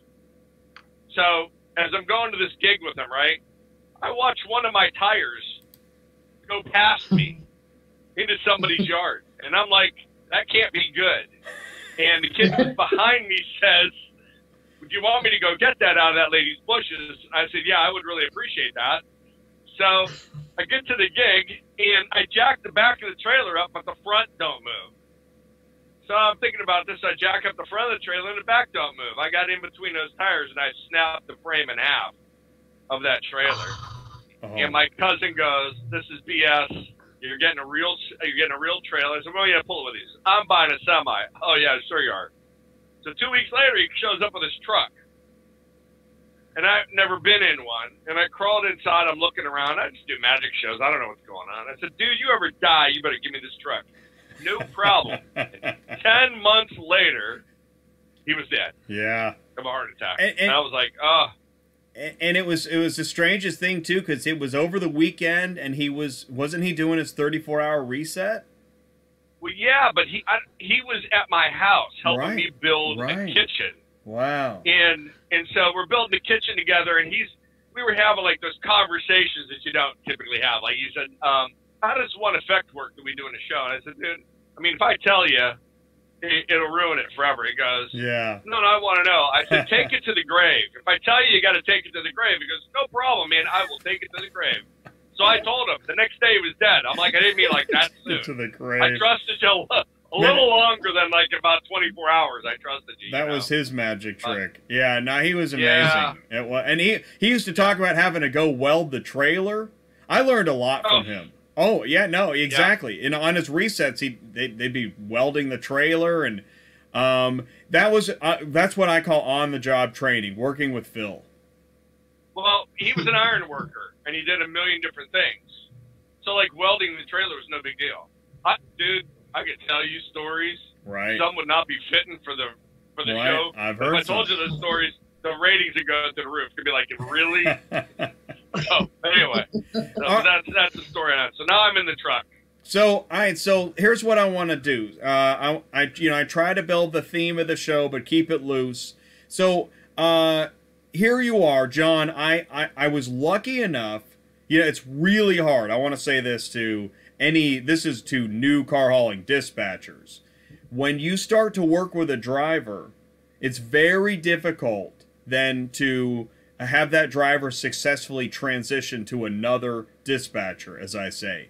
And Sue, I couldn't be happier with the ability to take a client like John, hand him to you. John, I think you're doing better now than you were with me, because I was too busy with the show and stuff. Well, I mean, awesome. I started with you, and I got passed around like a hat at a church function, man. You did, didn't you? You've been, I did. I know. And we went through some dispatchers, and we definitely went through some dispatchers. But this last time, I know you had to move on to bigger, better things. So there was a short roster of people, and I remember I was in Ocean City, Maryland. Like, gosh, I got to get out in like a week. I need a dispatcher now, and you're like, I can't do it, dude. I'm like, all right. So. I call this one lady that you thought was going to be like. Don't say her name. Don't say her name. I didn't say it. Yeah, I didn't say it. You said it. But no, not yet. I haven't. But man, I'm thinking about it. So she called me back, and she was real good. And then I kept calling her. I'm like, okay, let's get this set up. I'll send you the setup paperwork. And said, okay. So I wait like a day or two, and I'm like, I'm still in Ocean City waiting. Can you get this paperwork sent? Oh yeah, I got it sent out. It's going out today. Don't worry. I'll talk to you later. That was always it. I will talk to you later. And like at 8 o'clock at night was like later to her. I'm like, really? 8 o'clock at night. I talked to you this morning at like 9 a.m. Like I figured 3:30, 4 o'clock, 5-ish. And I was like, and I'll tell you this. And if we're talking a new dispatcher. That's right. We are. if you don't pick that phone up when that driver's calling you, don't book him anywhere near where you live. He'll find you. He'll find you, and it won't be pretty. He's got ratchet straps, and he can do bad stuff with ratchet. He'd be like on the rack, baby. Like Mercedes-Benz going like 2 inches from your nose. It'd be bad, you know. So I mean, it just didn't work. So then you said, let's try Sue. So and you know, I mean, it's been a great relationship. Unfortunately, she doesn't really know me all that well. She's learning, but yeah, it's been a learning thing. Well, and some we're learning our colors this week. Well, and you know, that yes, we are. So what? Yeah, what is going on? What happened? Well, we can't even name the app. I'm afraid we're not naming anything. Right, no names. I mean, we'll be banned from everything. Right, but anyway, me too. And Sue, I will tell you the nicknames as I will Jay when we're off the air. But so she had uploaded automatically from her phone the paperwork from one said whatever it was to the app that we're currently living by, and it said that I'm supposed to pick up a silver car. So I go to the 4th largest Ford truck reseller in the nation to look for said Ford truck that's silver. Now, when you got that many trucks, you're not looking at stickers, you're looking for color. You're going to weed this thing out. So I get out there, I look, I can't find it. Security comes out, another security guy comes out, customer service. 4 of us walk this lot, size of a football field, looking for this truck. Doesn't exist. We can't get any help in the office because they're having a Christmas party for another hour. And the guy that I'm with is an unhappy little elf because he's not going to go party with these people. So he is driving me around in circles, telling me stories, you know. And so for 2, I fell asleep in the car. They woke me up and said, we don't have this. So I come out and I said, Sue, there's no silver Ford, doesn't exist, blah, blah. Let me find out what's going on. I said, all right, I'm going to sit here a little bit longer. I put the ramps away. I strap it all down. She comes back and she goes, the lady's paperwork says blue. Really? Now, her paperwork and mine say silver. So I go out there, and would you know, within 10 minutes, I had that blue truck at my truck. But I was there 2 hours and fell asleep in a guy's courtesy van. It was warm. He kept driving around in circles. I didn't. Oh my God! You know, he's running. Yeah, and we had all we walked a lot. Oh, it was. So today, Sue sends me to another one of these places and says, "You're looking for the silver car." I said, "Silver meaning blue." He goes, "Yeah, probably." So I find the car, and it's. So I take a picture of it and said, "Now today, the code word you say silver. Now it's gold today." So, but I was able to find this one. Oh, crazy. You know, I laugh about stuff like that. She's laughing, I'm laughing. It's not her fault. It's not my fault. It's just, you know, it's a clerical error that a car goes by somebody that's typing in the color, and they see blue, and they automatically hit silver because you know how close those two colors are. And they have no concern about how long somebody like me is going to be. And they said, well, probably a driver jumped in a car and went hunting for something else. So let's go check the other 200 acres. Great. This looks like fun. And we pick up people along the way and drive. It was like playing Zelda back in the 80s, you know what I'm saying? You got to go talk to everybody. And somewhere I fell asleep, so. You know, and you know what? It just so happens that, again, Ty and I have talked to a company that has a product that would help you locate your vehicle by GPS rather than having to hunt by color. Wow. Oh, that would be sweet. Wouldn't that be sweet? Yeah. I know. Yeah, I know. Here's another story it's another story with Sue. I know I'm dishing tonight, Sue. My rate is probably going to go out the roof. But so this is another thing that, you know, I mean, Jay, how many times have you and I just struggled on the road? And you know, I sat with you for 12 hours one time in some place in Missouri waiting for something to fall out of the sky because you had a load cancel. Oh my gosh! Oh, you know, you remember that? It was some great paying load, like $1 million an inch, and we were gonna all, you know, like quit for like the year and have a party. Yeah. So, Sue and I ran into that, and it was, you know, you get close to holidays, you gotta know when to unplug because you can't get loads. Oh my gosh! And so I go to Atlanta. Now, for those that don't know, you can't drive a semi through Atlanta on 75 or whatever it is. You got to go around the circle. So right. I made so many laps around Atlanta, I thought I was making butter. And then I'm thinking, well, maybe Stu thinks this is a planet, and I've got to orbit it a couple times so I can get my trajectory set to Chattanooga. Because every time I would go to a point, she'd go, the damn load just canceled. Oh, Stu, how's this possible? I don't know. I got another one. No, it's here. I've been through that. Yeah, I've been through that. Three four. I've been through four now. in one day. Yes. Yeah. And then she says everything's got a time limit on it. Everything had a deadline. Yes. Every single one. And I'm like, Sue, this is Atlanta.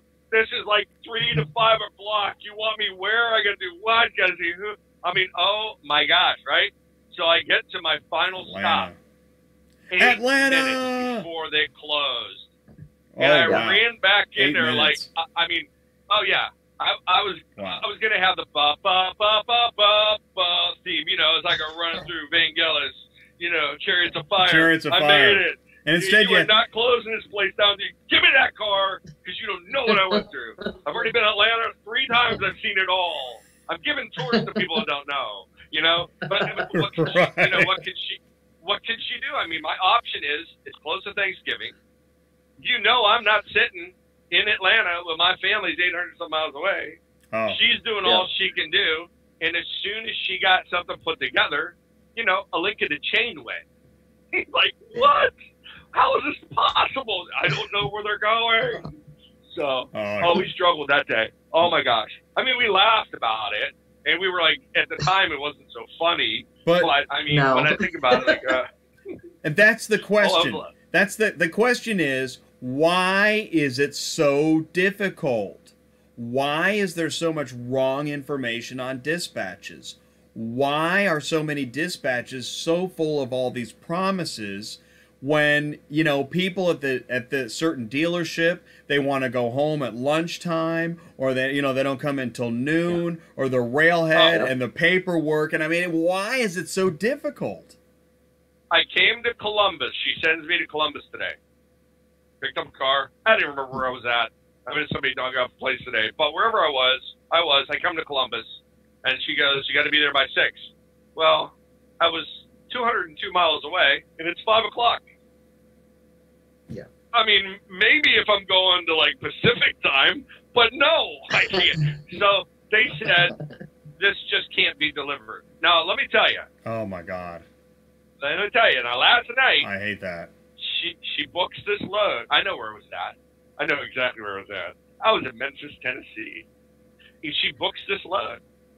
And I go in and I pull the one car out. No problem. The second car, they needed an extra piece of paper. They needed, from a rental car company, they needed their release because the paperwork that she provided and we got from whoever just wasn't enough for this guy. He had to have his other document. So the guy runs his business on a text, doesn't want to talk to nobody. She's texting. She's calling numbers. I'm texting. I'm calling. I need one document, and this place is going to close in an hour. Right? And the guy goes, I got your car. Yeah. I got your car. Know where it's at. You ain't getting it without this piece of paper. So I told her, all right, I'm blowing up his phone. So I'm done texting. So I called him. And I called him, right? Well, the first time it rang 4 times, I get voicemail. Then I do it again, 4 times. Then it goes 2 times a voicemail. Then I'm going right to voicemail. Now I know. He's there. What's going on, man? Yeah, you he's are there. Watching a movie. He's under a desk. Yeah. Oh, yeah, right. Yeah. Exactly, right? Yeah. He sends me, I got a sick kid. He turned the lights off, and he's like, shh. Yeah. in bed with a sick kid, ain't happening tonight. Nobody answer. Nobody answer. Yeah, I'm like, you're in bed with a sick kid? All right, now I got 4 kids. In bed with a sick kid. I think I've heard that one. Dude, I gave you the pass, right? But tonight, when I go to deliver his load, I got 202 miles to do in an hour, and it ain't happening. And this place that I'm going to is a mammoth car dealership, and it's closed. Lockdown, nobody there, can't deliver. Gotta wait overnight. I said, you know what? I got 4 kids that are sick too. Sick of me not being home. Dude, I'm dropping a car. I don't care. I'll put it in a ditch and a curb. I'm going somewhere, but I ain't keeping it, right? God. I get to this place, and I just delivered. I said, Sue, there's cars flying in and out of here at 1,000,000 miles an hour. Either someone's stealing everything off the lot or the minions are here. Right? Minions. I pull up, and the guard's there, and he goes, well, there's nobody back there. I said, I really don't care. I'm sticking it right in front. And they said to her, they told her, until we find a car, we're not getting paid. So I stuck it right at the front door, parked it sideways, crazy, over all the lines, so you can get in the building. So you're going to trip over this car, because I'm going to get paid, and we're going to be done with this tomorrow. But I was like, why are you lying to me and telling me you can't deliver it? The place is wide open. There's people. There's a tow truck in there right now grabbing something off the lot. And I'm telling you, I walked a freaking mile from the truck to where this was because that lot was so big. And I sent Sue pictures. They had an Enterprise, rent-a-car, a fitness joint, and a Subway on the lot in case you got hungry trying to buy a car. Seriously, in the center. She goes, are you kidding? I said, no. You don't need the fitness joint because you're going to walk 10 miles to get the sandwich and then go find the car you want. Wow. You better pack a bag. And you know what? This is my favorite part. You know what? If you're a new car hauler or a dispatcher, right now you haven't heard any advice of how to load a car or book a car. Because the really hard part about this industry has nothing to do. It has nothing to do with driving or strapping down a car. It has to do with all the insanity in between. To pick it up. Oh my God, it's insane. The true part is that they put the cuss in customer service. Oh, they do. Oh my I am telling you. And it's bad, dude. And it is bad. For every color that's wrong on the dispatch, there's a promise of somebody how special they are. They're a VIP. The daughter needs it overnight and all this stuff. And the dang color's wrong. Yeah. Well, I had a conversation with one of those people that called to tell me it was priority service. And I said, who are you to give priority service? I own the truck and I'm doing it. Totally. And I said, you know. But it was guaranteed. Yeah, but here's what you forgot. When you listed this at like 2 cents a mile for priority, you certainly didn't buy a truck for a dedicated run. So when I get there, I'll get there. And then I'll tell your customer that they have been sapped by somebody who said, we'll give you priority service. And so if you I'm the guy giving it to you. If you happen to be a car shipping customer, we get every so often, we get lucky and get a car shipping customer listening to the show. This is how it really goes. So every promise you get results in a problem in the logistics. It's guaranteed. There's your guarantee. I guarantee that for every stupid guarantee you get, we are guaranteed a bunch of BS. Well, I can just imagine, Sue, the stories they tell you about these cars we got. Let's talk about the Ford. Let's talk about the Ford plant rail car thing we had going on today. What did they tell you? About we were given instructions to go to gate 1 and then park between another building and another building, then unload the car, and then walk up or drive it to the Ford lot check-in. But in all reality, we should have never gone to any gate at all, and half of them weren't even marked, right, John? Oh, it was beautiful. Something like 20 gates and only 6 or 7 were marked. I believe it. Right. I believe it. So, Yeah, so, why mark so them? I mean, why would you mark 20 gates? Exactly. Yeah. I mean, because, you know, I can't tell you how many times as a driver I come into a dealership, right? And I'll pull the truck right down in the middle of it. There's no place to go, right? I'll block everything up. The guy goes, "Oh my God, you're not supposed to be here. You're going to go down there." And I said, "Let me tell you something, pal. I've been to your lot once, and it's happening right now. If you're really that concerned, put up a sign that says transporters here." You know? Ooh, a sign. Yeah. Yeah. So Sue told you about her end of it. Now let me tell you what happened in reality. I show up to the Ford dealership. I go around it like I'm going around Atlanta. And I go, "Sue," and it's about the size of Atlanta, this plant, by the way. I said, "Sue, where's this car supposed to go?" She goes, "You're supposed to go to gate 1. Didn't you read the paperwork?" "No, I didn't read the paperwork. Where's it say this at?" So on the print, yeah, this is funny stuff. I know that one so too. No, listen, I'm going to tell you what. The company called me tonight to find out how things went. Oh, no, they didn't. Oh, yes, they did. And they called me when I had to go to the restroom. So I was all sorts of all over this lady. So anyway, and we'll have that conversation later. But in any case, so what happened is I go around the plant again. And I said, "Sue, where are you reading this stuff?" And she goes, "On the paperwork that you printed out that you wrote all the damages on." I'm like, "Where is this at? It's a special instruction." So here's what they do. They put the delivery information first. Then, which should be at the end, they put what kind of straps you should be using when you pick it up in the middle. That should be at the beginning. And then they put the middle at the end. Yeah, and I'll say that. Why would you do that? I know what you're. I'm thinking that. Or it'll be. They'll say it 3 times, like you got 20 lines of the same 3 words. Yep. Yeah, but when I showed up at the rail yard, I'm looking for gate 1. Gate 1's not going to happen for another day. But I show up at gate 1. Oh, there's only one gate here. Oh, this is pretty easy. So. Shock went up for me. Now I just got to get my straps out. We're good, right? I'm out. And then I get there. I can't find this place. So I make this lap. And I see a sign for gate 10, gate 9, gate 8, gate 7, gate 6, gate 5. Done. No more gate signs.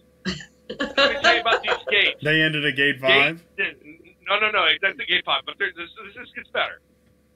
Gate 10 is the only thing that's wide enough for somebody to go through. Everything else is a driveway. Oh, no. So after gate 5, I come to a U-shaped driveway. Now, is that gate 4B and 4A? Is this gate 4? I'm going to go with, this is both got to be gate 4 because it goes the same place, big loop. So I go to gate 3, gate 2, gate 1. I pull into a place where trucks are not supposed to go, but, you know, if you count, it is. And I get there. And now I'm in this compound, and I'm fenced in. So now I got to get into this fence. And I go to this guy in his guard check. I said, "Dude, is this gate 1? He goes, "No, this is gate 0. Gate 1's back 1. Where the hell's the signs? The signs, we got them on some of the gates, but the drivers have run the other ones over. Well, let me tell you why. Because where they want you to drive the truck, you can't get the truck in without wiping out a whole bunch of stuff. There are little shrubs, the curb, their gate 1 sign, you know, whatever. So I said, "Well, there's a gate right here. Can you open it?" "No, I haven't got a key." I figured you probably wouldn't be in the guard. Why would they give you a key, right? Somebody got to watch you. So I do a Brody in this thing, and I go back to gate 1. Oh, man, I'm telling you what. You could just get a Ford product in this driveway. I'm talking about, when I say driveway, I want you to think of your home driveway, and I don't want to think of the double-wide driveway. I'm talking a single-wide driveway. So driving this truck is like playing pool. You got to figure your shot out before you do it, right? Because you want to make sure everything gets to the same spot. So I get in this thing, and I'm straight, and I get in. Now I got to go and make a loop around a light pole so that I can get going to the left like I wanted to go to begin with, but I would have wiped out where the gate 1 sign would have been if it was there. So I come to a cone. I like people. This kid was in charge. He was in the gate check. He was in charge of the cone. The cone had more sense. He wasn't worth minimum wage. I'm not sure who was supposed to move who. In charge he was of the move cone. Or the cone was moving him. So I pull up. I said, dude, what am I supposed to do? I don't know. What are you doing? Dropping his car off. Well, sometimes they go over there. They point. I got like 18 million football fields. Some of the cars in the way. He goes, you need to back in over there. Now I'm going to tell you something. Think of a Walmart plaza. Cut that Walmart plaza in that parking lot in half, and I have to back in. I said, why wouldn't I just loop around? You got like a shopping plaza parking lot there. There's nothing to back into, like I'm going to a door. The hell are you talking about? He's like, well, I don't know. Do you work here? Seriously. He goes, yeah. I said, well, all right, let's call somebody. They don't give me a phone. Oh, my gosh. I'm a beat with this cone, dude. So I put the truck out there, and now I'm walking to the Ford plant. I'm looking for a sign that says whatever Sue wanted me to go to. That doesn't exist. I find 2 guys smoking, and they don't really work for Ford, but they're in charge of parts that go bad for their own company. So this guy marches me through the plant. I mean, I get a tour, and they take me to this little box, and in there is somebody that knows something, who finds somebody else, who then walks me 3 miles back to my truck so that I can unload it and he can sign off on it. And when I left, I drove around the cone because the kid never came out of the box. Then I had to do the loop again around the light pole to have a straight shot to get out. God. That was the directions. Just go to gate 1, right? And between the administrative building and this, I'm like, hey, how hard could this be? That was my.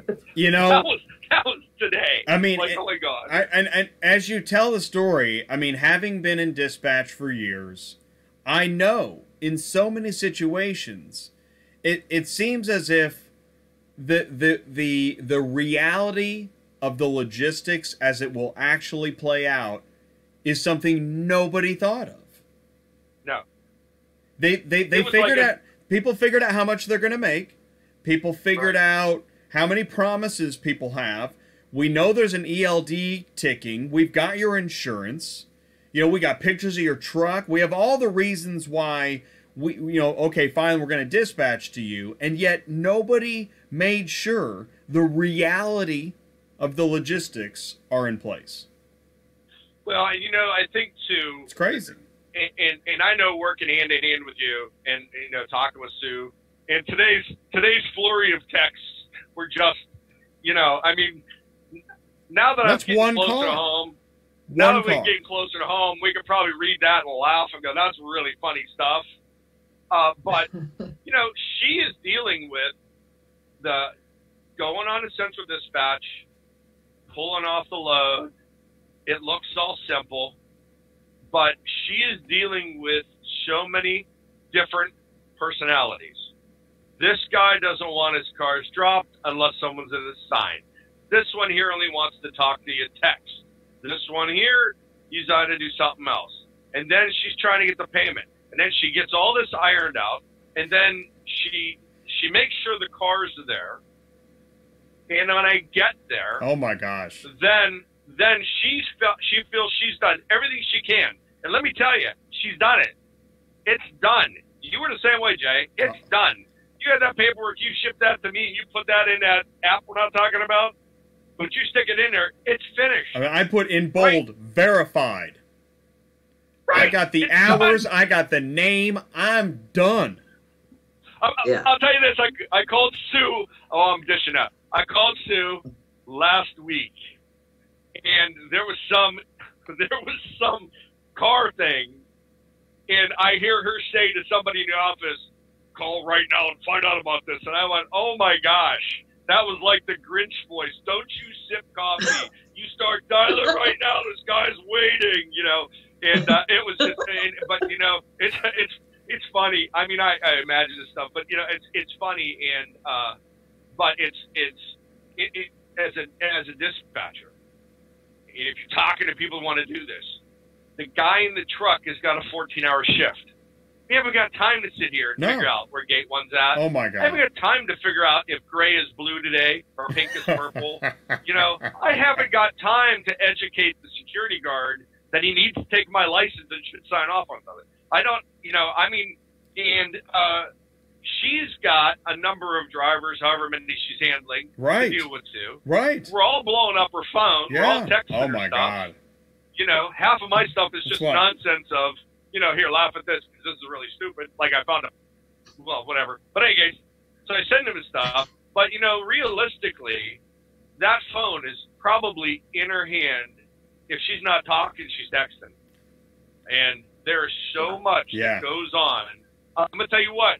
My cousin tried to get my wife to book him. And he tried to get several dispatchers. It's not that hard, is what he said. Oh.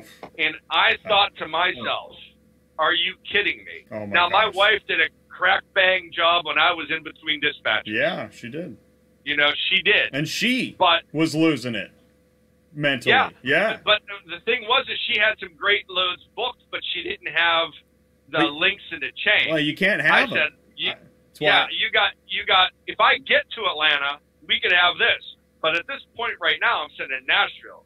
You got to get me to Atlanta. They want their cars picked up. We don't have anything Nashville to Atlanta. And that's why. That was very, very tough. I say all the time, just because you see it doesn't mean you can have it. No, it goes away. It's gone. By the time you get and I used to say it to Phil, by the time we get the triangulation and the sun and the moon and the stars, it's gone. It doesn't even matter. I've said, and I don't know if I've ever said that to you, but you know, like, right? I say, hey, I found something good. You're like, how's the backhaul? I'm like, well, you ask me that again, and it won't matter. Yeah, exactly. Well, you know, the other factor too was I remember my cousin. He had a long list of stuff he wasn't doing. Well, you know, he had problems with his legs, so he didn't want to go to a Mannheim and walk. Right. I mean, that was it. I don't want to go to Mannheim. I don't want to go to Odessa.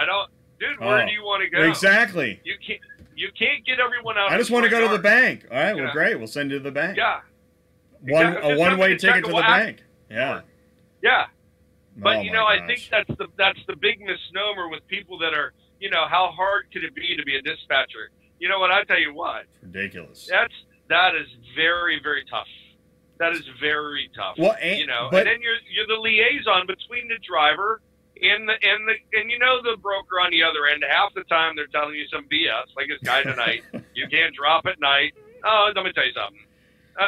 I told Sue. I said I've seen cars left out overnight before. You know. You know, they say the devil's in the details. No, it's in the shipper.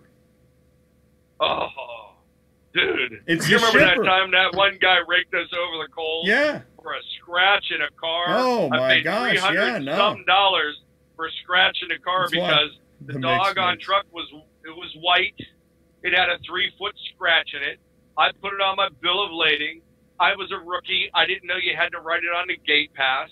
I didn't write it on the gate pass. This snake in the grass turns around and says, "Well, John, you're going to pay for that because you didn't write it on the gate pass." With a smile. So when I asked, he was proud of himself.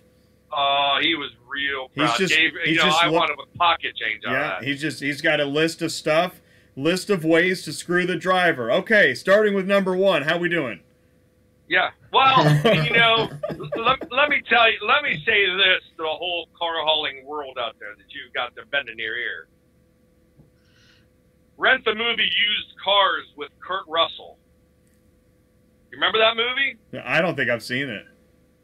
I don't think I've seen it either. I don't think I've seen it. Rent Used Cars. I'm going to rent it. Used Cars. Used Cars. It's from the 70s. It is, you know, it is slimy used car dealers pulling all sorts of crap. You will wet your pants. It is so funny. It's funnier now as a car hauler. You're going to have to find out. I don't think you put it on DVD. But I got a VHS version. It is awesome. But you have to remember, those used car dealers are still out there. There are some really grimy people. And I picked up a car. You booked this, Jay. I picked up 2 or 3 cars in Columbus. They were coming from a dealer going to a dealer. Only supposed to have 200 miles on it. The one truck had 2,000. The other 2 had mud all over the place, scratched up, brand new cars, and they only showed they had 18 miles. And I took this damage report. And the guy comes out, I don't care if you ship these, blah, blah, blah, blah, blah, cars, and words around with truck. You can just get off my lot. And I said, dude, I'm telling you what, I paid for a scrape. I am certainly not buying 3 cars. Market Trucking Answer says he's seen it. By the way, I was thinking of Bill Paxton in True Lies. He plays a car dealer. You gotta see used cars. I want to see that. Oh my God. Dude, it is off the hook. But but you have brokers that are the same way, and they're going to tell the dispatchers a song and a dance to get the thing booked. Sue knows this. She knows who the snakes are, and she got to deal with it, right? But they got the money, and so you take the load knowing that we could all get bit. Well, and that's what's interesting. As I'm going to say this is that, and then I've got to, then I'm going to move on to my panel here in a minute. But I want to say this is that that's why it's so great to talk about the ecosystem as a whole. Is that Sue is in dispatch, you're a carrier, you've got brokers who happen to be, because of your position, brokers can be your biggest pain point, and oftentimes they are, and customers can be your biggest pain point. Which, if you talk to a broker, one of their biggest pain points is the lead generator. Well, so tell Jay about some of your broker stories. Tell Jay about your broker story. What the things that you've seen? It's crazy. Well, without mentioning no names.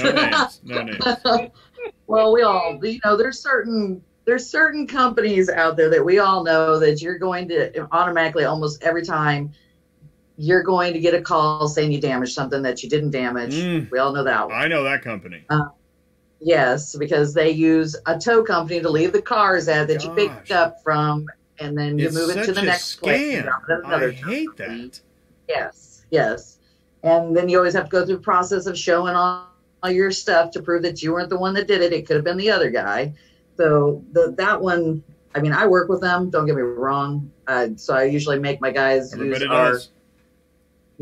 our dispatch thing that we all use. And I make them take pictures at pickup and at delivery so that we don't have that situation. Yeah. I mean, that's one of the ones. And then there's other guys out there that as soon as you call them to get a load, what do they always say? Well, will you do it $50 cheaper? Oh, my gosh. That irritates me. I always want to ask them for $50 or $100 more anyway. So. Actually, that's my immediate response. I always say, well, it's funny you say that because I was going to ask you for 50 or 100 more. Yeah. And that's the regular thing that they say every time you call them, no matter what. There's one particular one. That must be what they're trained to say as soon as you get on the phone with them. Is bad. Or how about... do you want fries with that? Do you want fries with that?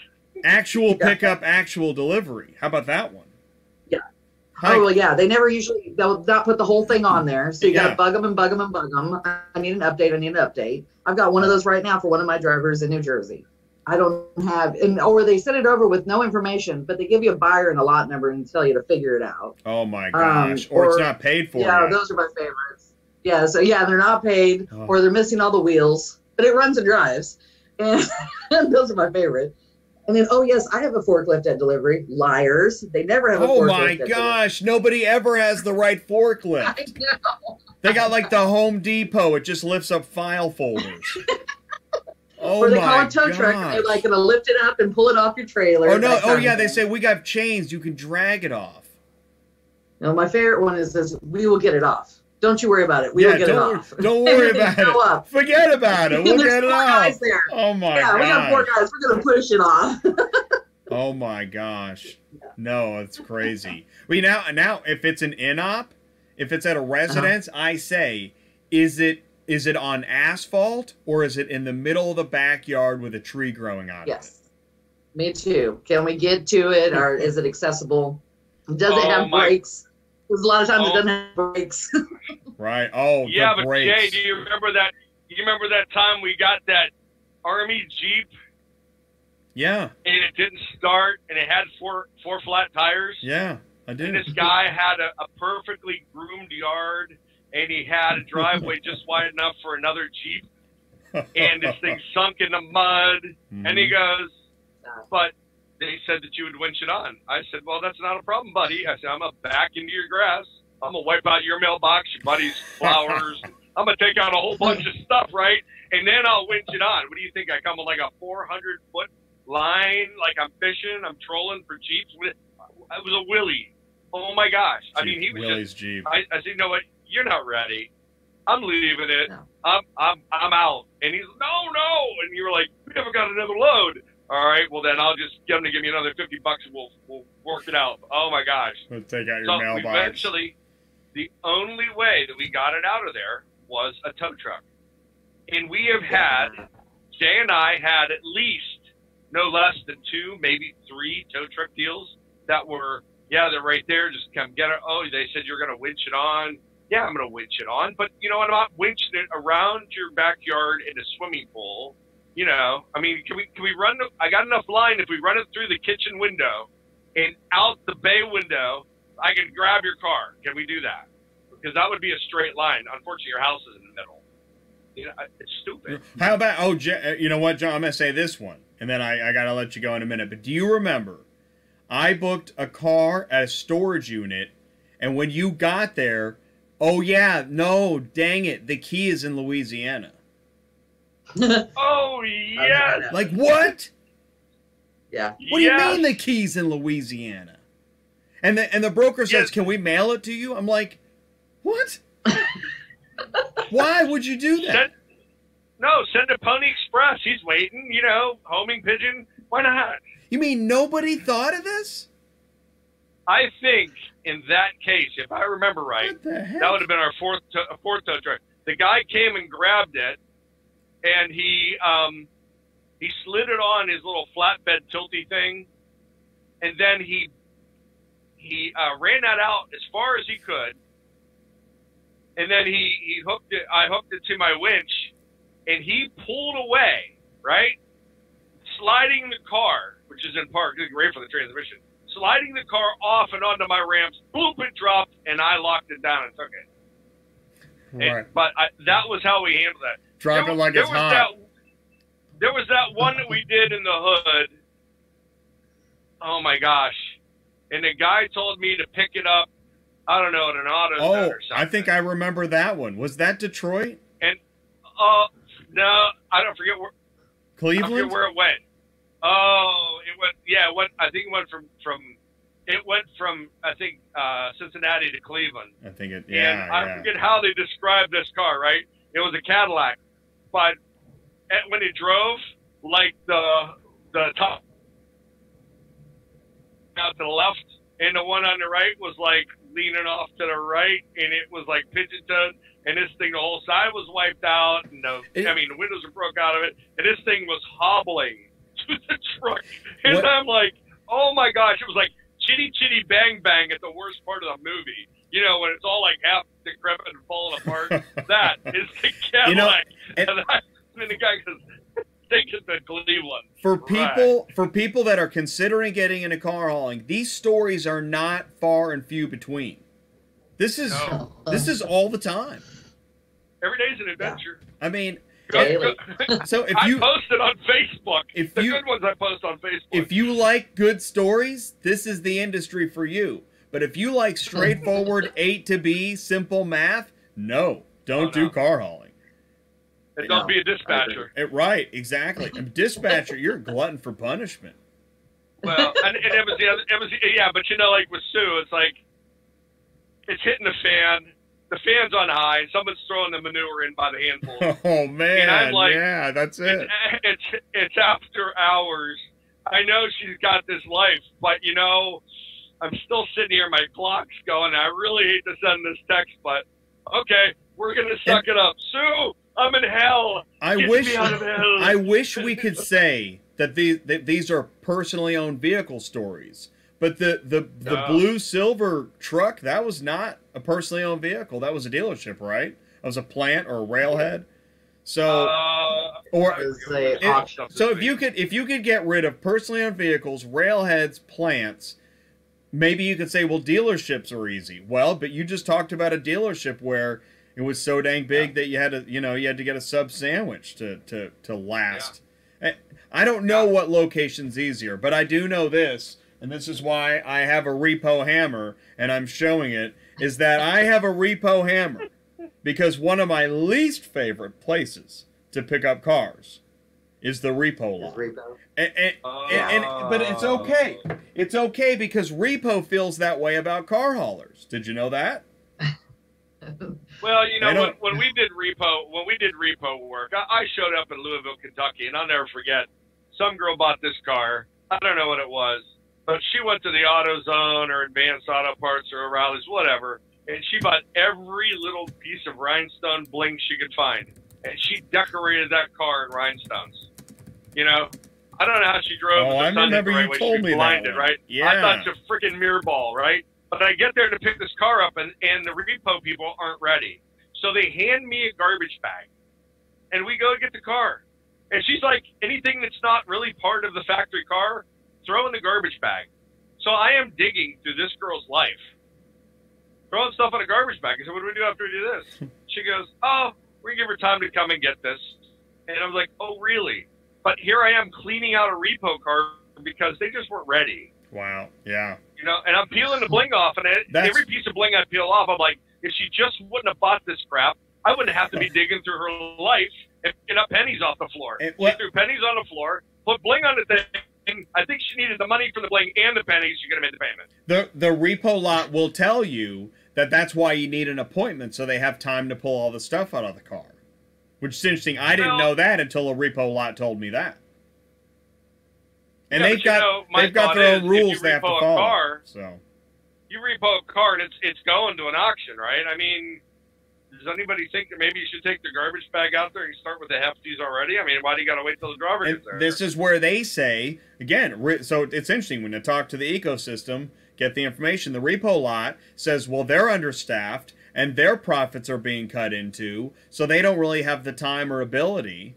And then there's also, the buybacks, whatever they call redemptions. But yeah, that they have their own giant set of problems. Everybody has a giant set of problems. You talk to a broker and they're going to tell you, well, the shipper this and the customer that, and they're fighting 20 other brokers because as soon as the lead went into a shipping calculator, 20 people got the lead at the same time. It goes on and on and on. I mean, the only person that thinks car shipping is easy is the guy sitting on his couch clicking enter. Yeah. Well, and that was the thing about this whole deal. When I almost said the name of the company. I talked to them about this Ford plant thing.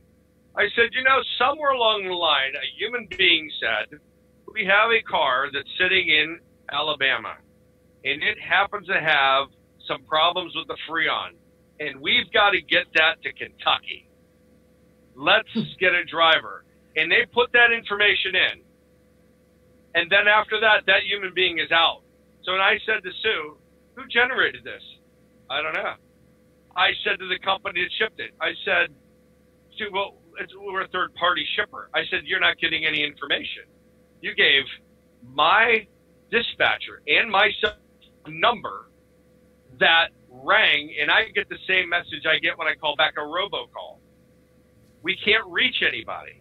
I mean, if you're like, hey, Sean's going to be at gate 1, you get there and you call this extension, and then this is the guy you need to talk to. That's all I need. I'm not going to call him and make him a friend. I'm going to get to the car, get there. I'm going to Sean, listen, the gate 1 sign is down. Which one's gate 1? Where do you want the car? Can you come out and meet me? It's got problems. That's all I need. That's all Sue needs. That's any dispatcher. But these damn brokers are holding back information. There it is. And there it is. I mean, and that I see. That's the thing is, I feel, oh man, I feel much lighter now that I spent. Who is that company? Yeah. Who is that company that doesn't tell you who has till the last minute? Who and I'm like, who has the mix? Who has the mix? I'm just gonna say who has the mix. All right. I am cutting you guys off. I gotta go to the panel. Sue, what's the name of your company? It is Murphy Auto Transport Services. And how can people contact you if they want, if they're like, you know, get me Sue. Gosh darn it, get me Sue. How do they get a hold of you? Call me at 417-273-0021, or my email is going to be murphyautotransport31@yahoo.com. I'm typing it. And I have, hang on, to say, now listen. Hang on, 417. Tell me that number again, 417-273-0021. 002. Go ahead, John. Yeah, listen, I've only been working with her since about the week before Thanksgiving. But I can't ask for a better dispatch company. I mean, although... That's awesome. That's all right. Send me $20 later. Anyway, seriously, though, I mean, she works me. Jay, we were relaxed. Dude, I mean, like, if I wanted a vacation, I come back because she gives me these deadlines. I was like, oh, my God. I'm like, drop the sandwich. Cat, I got to quit feeding my cat. I've got to leave now, you know. And so my trucking cat gets mad at me. But seriously, I mean, it's been different with her because there's a lot of stuff that we've been doing. I don't know if it's just the way it came up, but deadlines and that kind of thing. And she keeps me hopping. Now, you know I drive like a mad dog to begin with. I know, you but do. Holy crap. Yeah. You sprinkle Sue in there, and I'm like, you know, well, you see the Facebook posts, all the cities I'm in. That's right. You know, I'm like in 50 cities in 25 states in an afternoon, and I've already gotten 6 things. Well, and I see it, and I see the loads. They look great. What's your Facebook page, John? Palidin, Palidin LLC. Palidin LLC. Okay. Find me there. On Facebook. On Facebook. You get to see all the crazy stuff that I see and send Sue and you and things. Like the guy with the parrot today. That was the. Yeah, that was from John. I encourage. So I want to say this to you guys out there. It's been. You know what's cool? We really got to hear. I think we honestly got a good window into the lighter side of the craziness that really happens day in and day out between dispatch and driver. It is chaos. So that the fact that anything gets moved is a freaking miracle. Yep. And I want to say that you want to stay with Jay for the after the show when Sue and I come back and name names. Yeah, right. We're going to name the names on the after the show. And we're going to let them have it the way we really... And we're going to talk like truckers, too, because we've had it. We're like, the name names after party. Oh, yeah, the name after party. So, hey, listen, if you guys have a question for Sue, if you want to learn more about Murphy Auto Transport Services, you got the phone number 417-273-0021. You can email her murphyautotransport31@yahoo.com. And if you want to connect with John and learn more about Palidin, visit Palidin LLC on Facebook. And it's misspelled, so spell it the right way. Yeah, it's all I's. Well, Palidin. P as in Paul, A as in Apple, L as in Larry, I as in Igloo, D as in David, I as in Igloo, N as in Nancy. I mean, I say it. I used to say it remember, all day. My cousin. Because he liked the TV show. Right, but that was Palidin with the A's in it. And so either between his scribbling or the girl down south not knowing whatever the TV show that was, it wound up with all the I's, and now I don't have to worry about anybody using my name because everybody else spells it right. All right, you guys. Out there. Thank you so much for joining me tonight. This was a lot of fun. Thanks, Thanks, Sue. Yeah. You're fantastic. Both. Thanks, John. Thank you, guys. All right. Take care. Be safe out there, John. All right. Good night. All right. Thank you, Sue. All right. Bye. All right. Bye. All right, cool. So let's watch, while I do another invite here, let's watch another video. Absolutely. With this particular plan, it's a specialty plan that actually protects you as you are in commission of a CDL truck.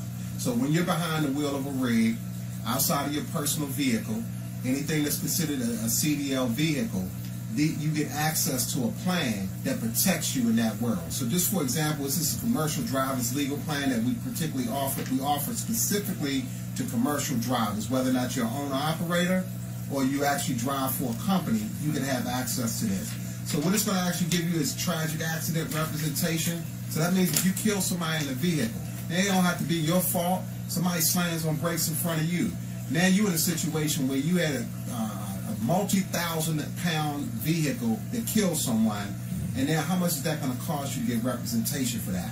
Well, Legal Shield's going to be able to represent you as long as you weren't drinking or driving or anything like that. Win, lose, or draw, you'll be covered throughout the trial for that situation. We're going to give you coverage on all your motor vehicle moving traffic violations.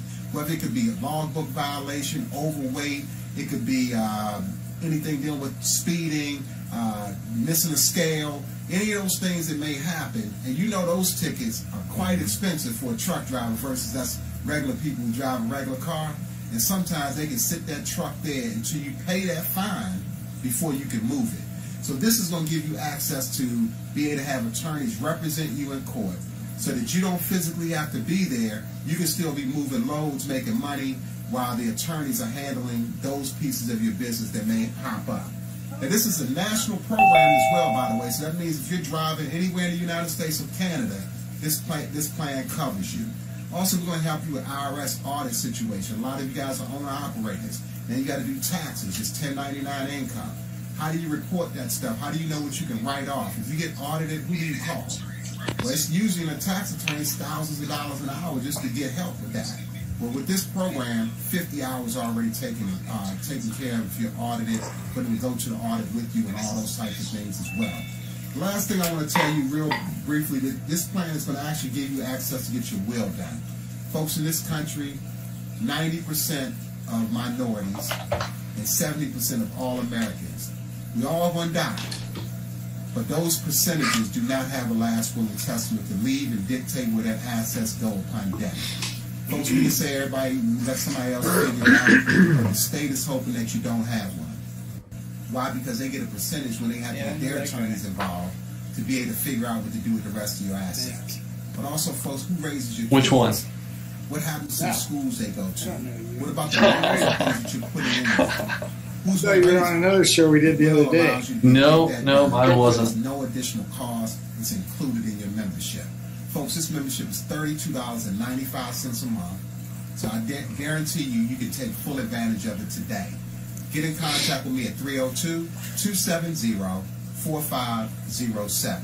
Even a fish want to get the plan. They're jumping out there.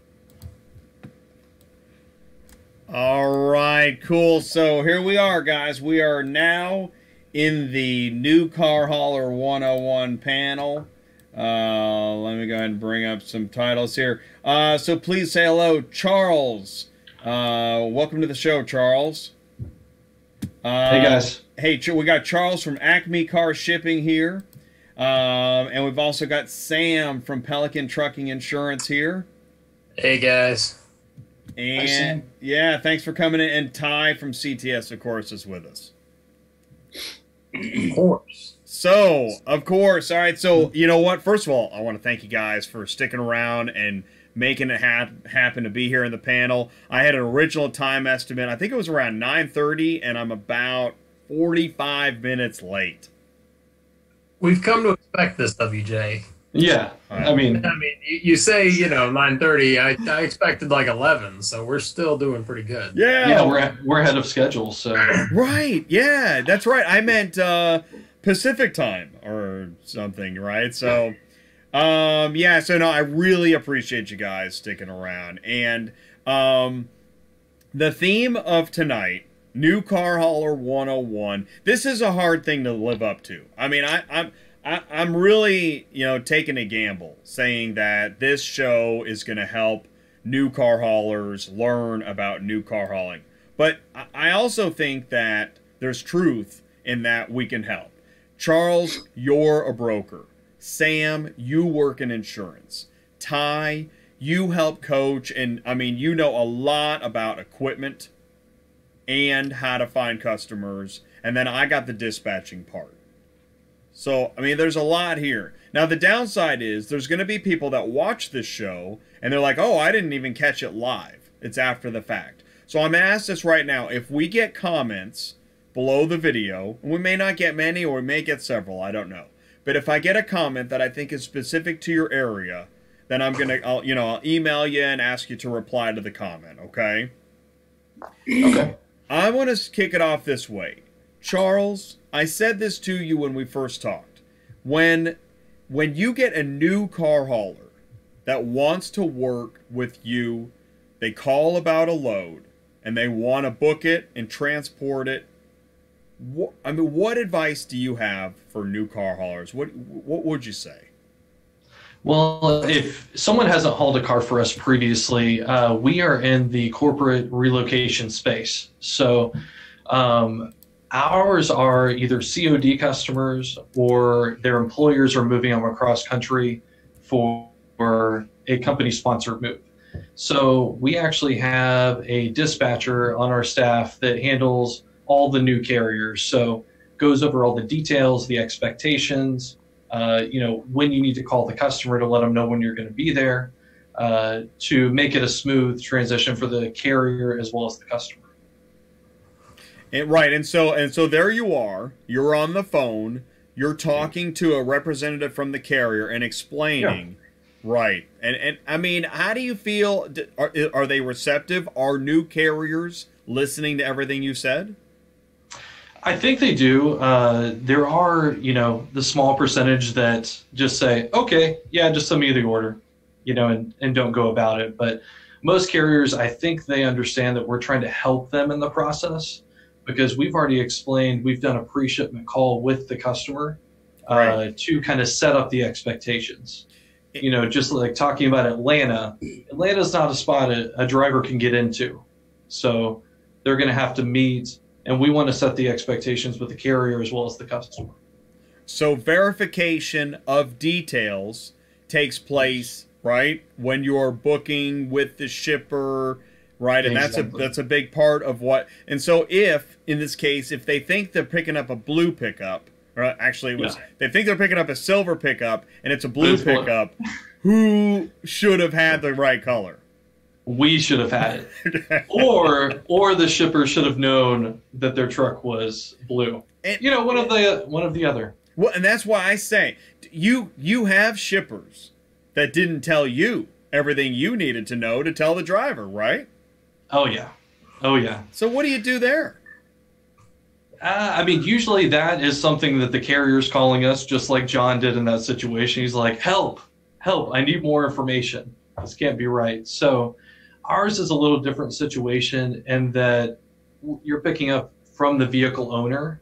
Right. So usually when they're calling, they know the Highlander sitting out front is theirs. So right, and that's, again, corporate relocation, which is probably one of the reasons you've chosen that target market, is it has a lot less of the difficult pitfalls, including there's no more money left anywhere, or the car missing a wheel, or the location that you can only pick up at 2 hours a week, or yes. Right? I mean, that gets into, again, when I talk about dispatching, locations is a huge part of knowing what to expect. Oh, for sure. We still run into the Ford Bronco that we know is an NOP, but they didn't tell us it was lifted and the brakes haven't worked in 10 years. Yes. So we still run into that occasionally, but less. Yeah. With auctions. All right, let's move it over to Ty then. I mean, Ty, we're talking about, you've talked about the types of locations that you're most familiar with. And what's interesting is that corporate personally owned vehicle relocation, I think, is one of the lesser areas that you've worked with frequently. Am I right? Yeah, absolutely right. So, because your areas are dealers and auto auctions, that's your big one? Yeah. Have you done corporate relocation? No, thank you. No, thank you. No, thank you. I'll pass. Okay, as a dispatcher, I like corporate relocation because it usually means a vehicle that's of value to people that have some money, and the broker either used some of that money to get a terminal so we don't have to worry about their schedule, or it's corporate relocation. Usually it's not time of pickup that's a problem, it's care for the car. Well, you want to know why I don't like it? Yeah. Because all my trucks haul 9 cars. So how many Charles do you move at one time on your corporate relocation jobs? Usually one vehicle per. Yeah, I would say 25% of our moves are a 2-car move, and the other 75% are singles. Yeah. So we're doing business 101, car hauling 101, right? Yeah.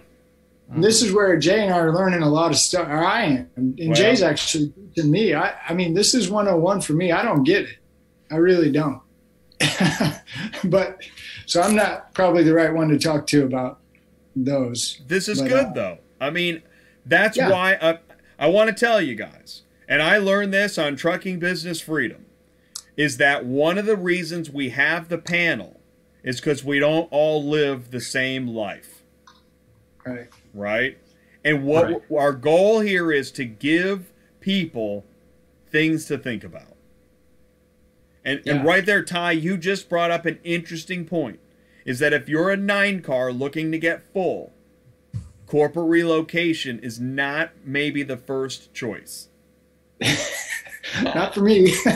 And that's actually what's interesting about that is I've read on Facebook groups that 3-car wedges, 4-car, the the Easy 4, that they're not real car haulers. Well, let me tell you, corporate relocation for those jobs. Exactly, corporate relocation's probably going to disagree. Yeah. Well, it really just depends on the setup. Like, we work with a lot of large carriers that, own 25 trucks, but they also run local trucks. So they might send a truck that's picking up all of San Diego, Los Angeles all together, and then it's going to load on the 9-car for the long distance haul.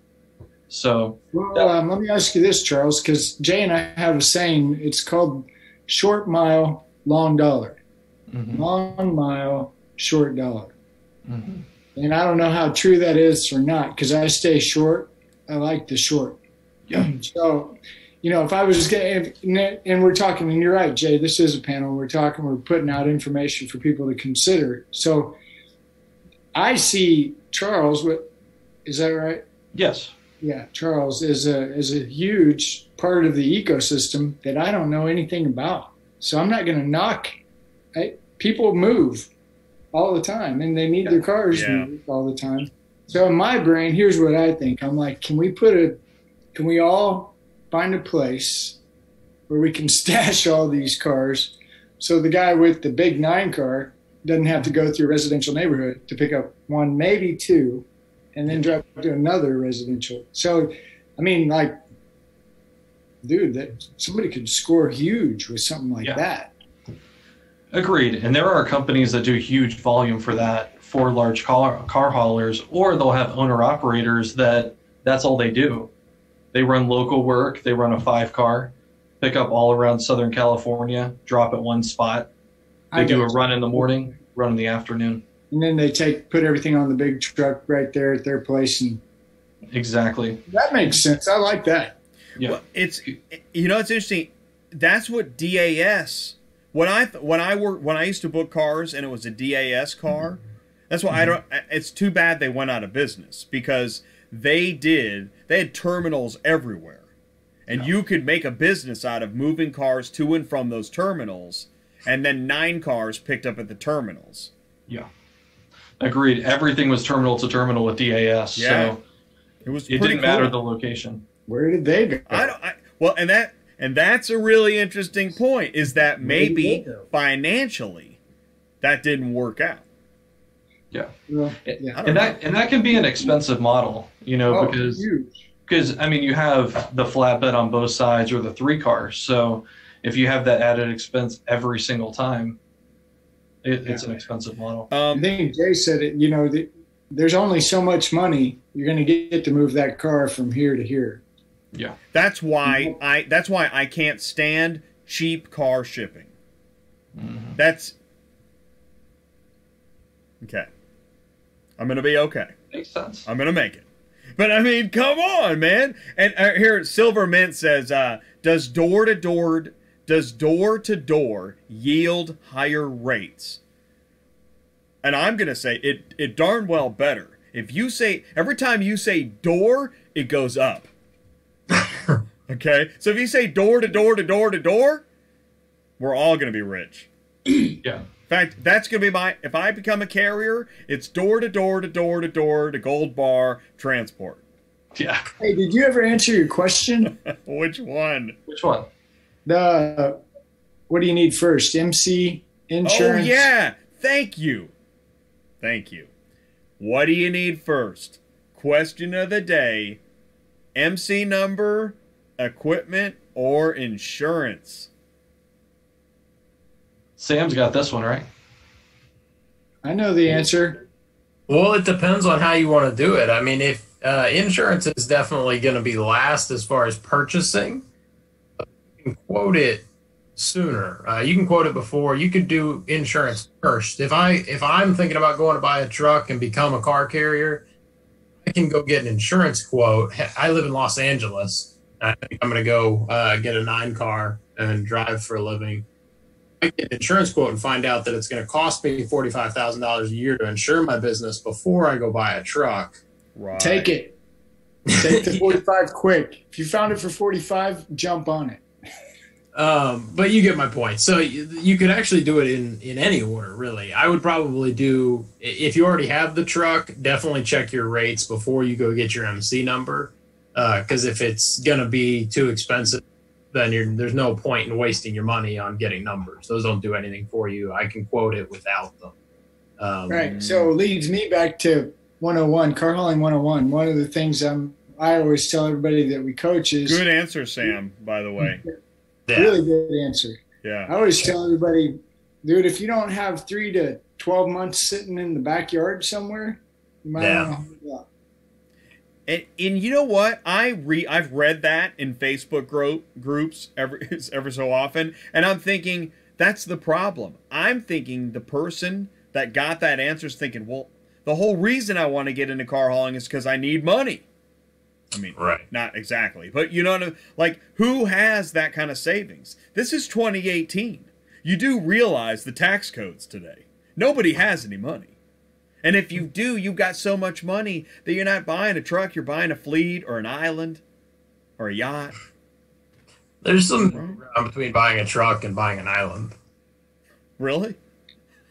A little bit. I'm a dispatcher. I don't know. I don't know, man. If you factor in the amount of money you might lose with your 1-ton and 3-car trailer, you might end up being able to buy an island. Right. That's true. Exactly. Exactly. So when your 3 cars flip over, add that up. I want to say this. You guys, you touched upon range of insurance within a quote. Ty, you said 45,000 on a 9-car. That's an annual quote. That would be a great deal, right? Yeah. What can you guys? His number again? So yeah, exactly. Can you? All right. Let's say, if you're a new car hauler and you don't know, what is the range that, if this can be even quoted, can you even give a range? There's too many factors, right? I mean, it's all over the place, especially right now with new ventures. The rates are crazy. I mean, I wouldn't even want to put a number out there because every time I try to guess at a rate, I end up being wrong for one reason or another. How about There's so many things to it. What are the factors? What are some factors? Location is definitely one of the big ones. What kind of trail, are you doing 9 cars or do you have a pickup with a flatbed? What are you doing? What's your equipment? How far are you going? Are you going all over 48 or are you just doing local stuff like Charles was talking about where you're staying in San Diego, So radius of operation, me as a driver, or if I have a driver, how much experience does he have? If he's a 21-year-old with a 1-year-old CDL, it's going to be quite different than if he's 65 with 30 years experience. So age of your driver, years you've had your CDL, location, radius, what type of equipment you're doing. Obviously, how many trucks you have is going to affect it directly. And if you're a new venture or if you've been in business a while, obviously. And just because you've been in business a while doesn't necessarily mean your rates are going to be cheaper. It just means your experience is going to get factored in. If that's good experience, then it's probably going to be cheaper. If that's bad experience, then it could be more expensive.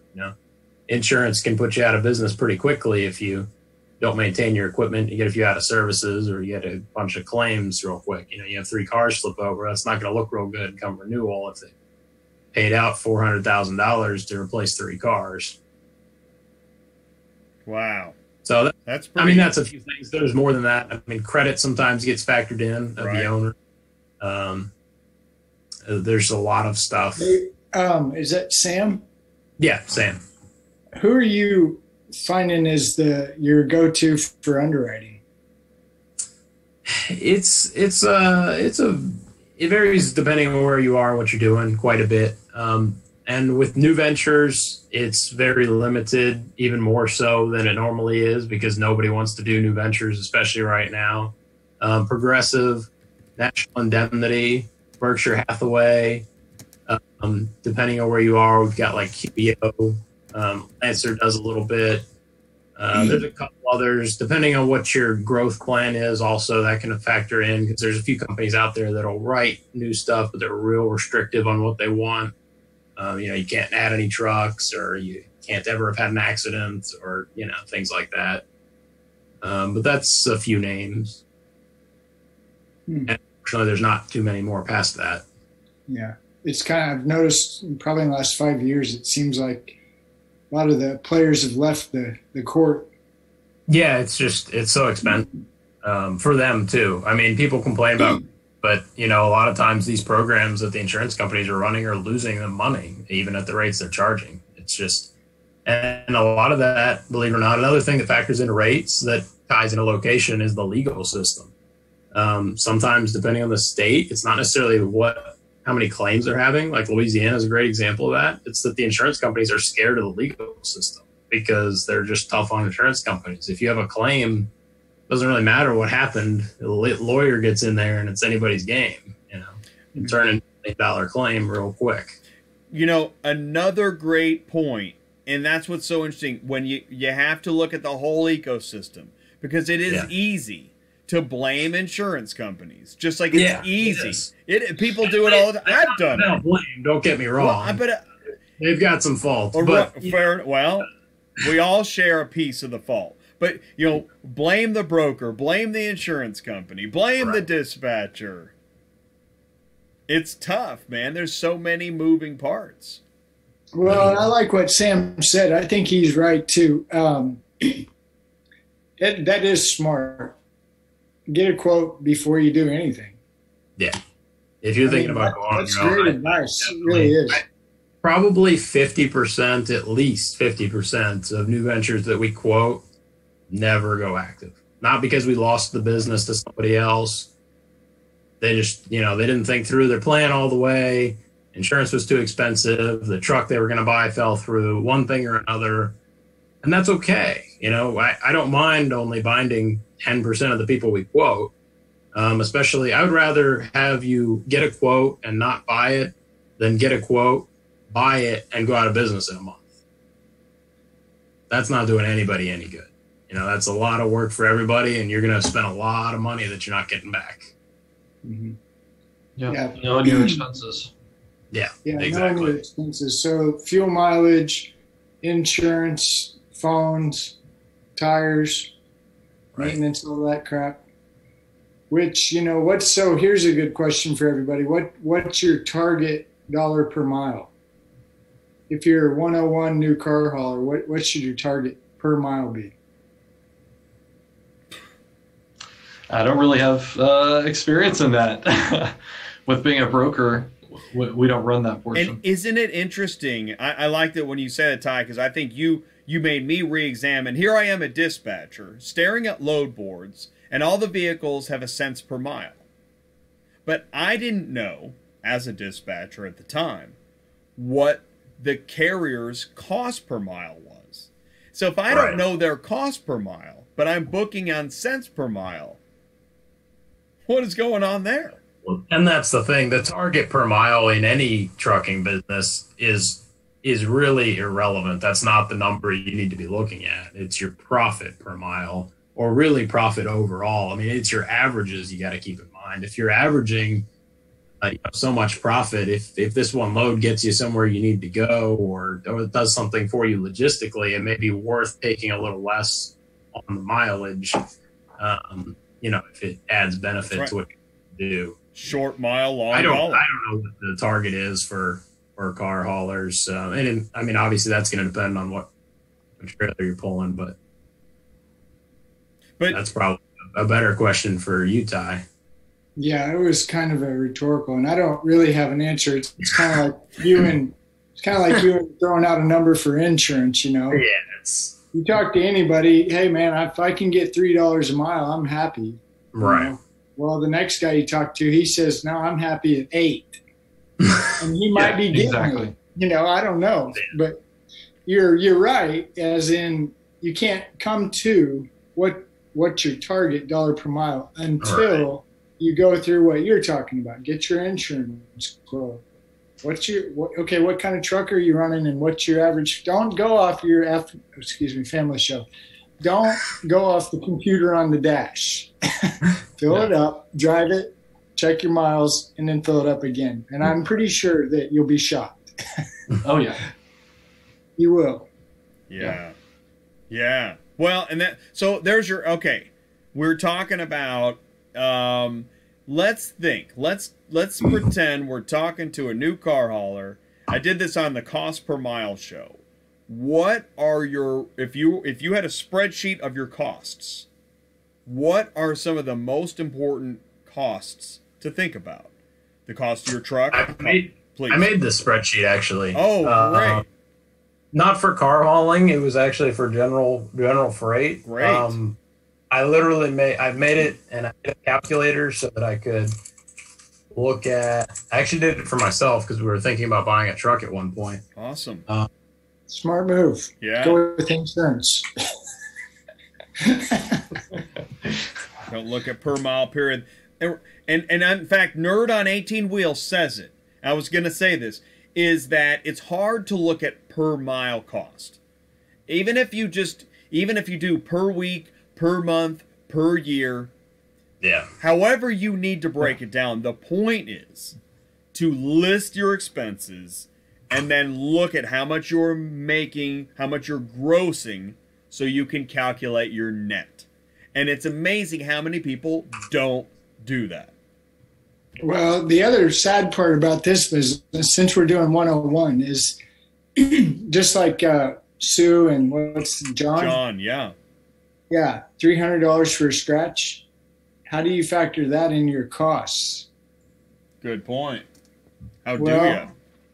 I usually take about 10 to 20% and put it in the backyard, because you will scratch a car. Yeah. Yeah. Or you will not scratch a car and have to pay for it anyway. Yeah. Well, yeah, and especially doing the inspections accurately, taking pictures, covering yourself to kind of minimize those large expenses. Because, the cheapest bumper on a newer car, $800 to $1,200 on the cheap side. Don't forget what app are you going to use to load these. There's usually a cost associated with an app, because you don't know how to load cars unless you got an app, right? That's what I heard. Yeah.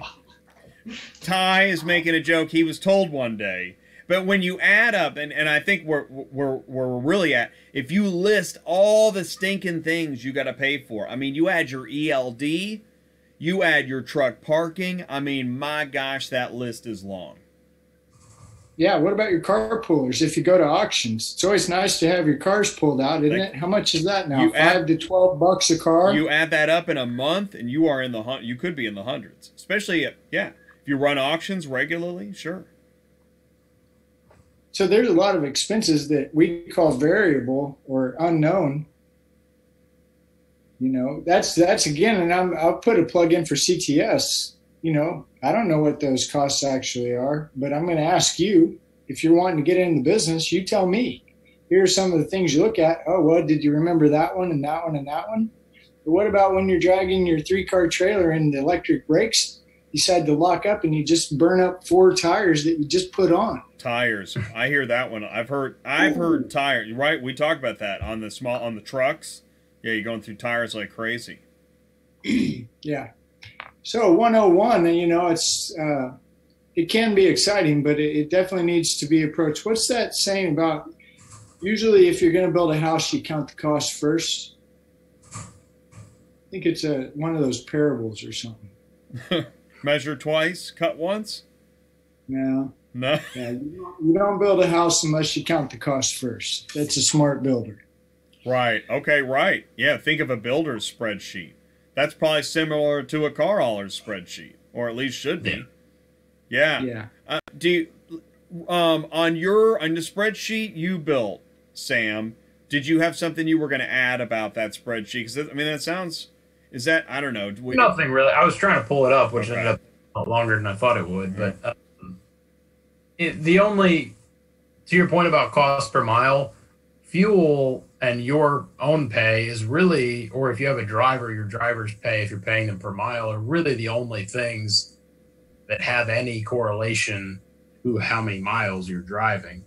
Everything else almost is fixed, you know, based on annual or monthly payments on your equipment. If you got it financed, your insurance, ELD, your plates, maintenance on that, your tires and all that is really not necessarily a factor of how many miles you're driving. So it's, you know, if you're talking cost per mile, it's a hard number to come to. And then all those unknowns.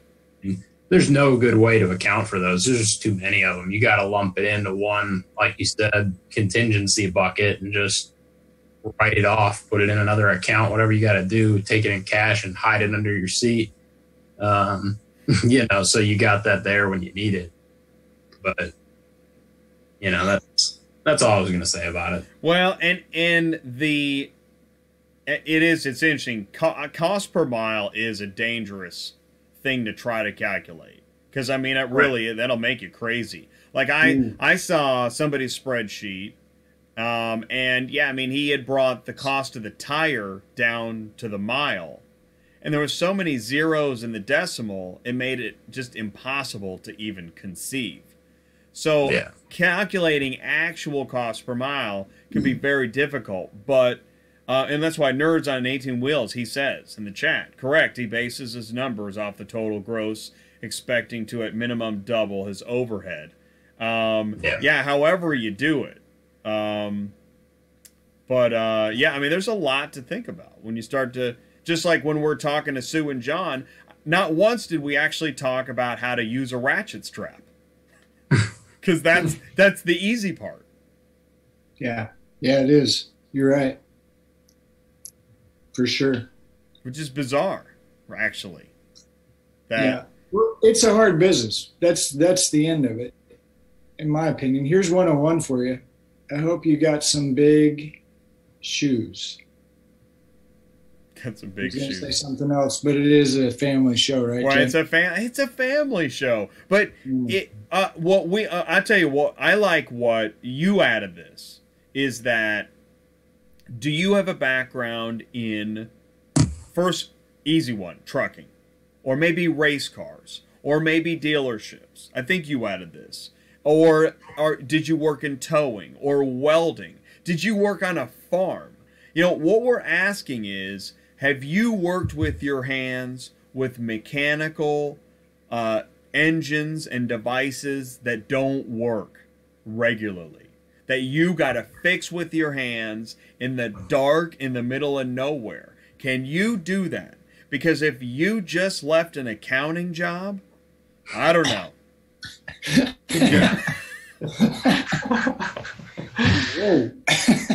And we have had a couple. That'll be way different. We've had a couple people on CTS like that, and we're like, you know, I don't know, man. I'd probably go back to Nordstrom's.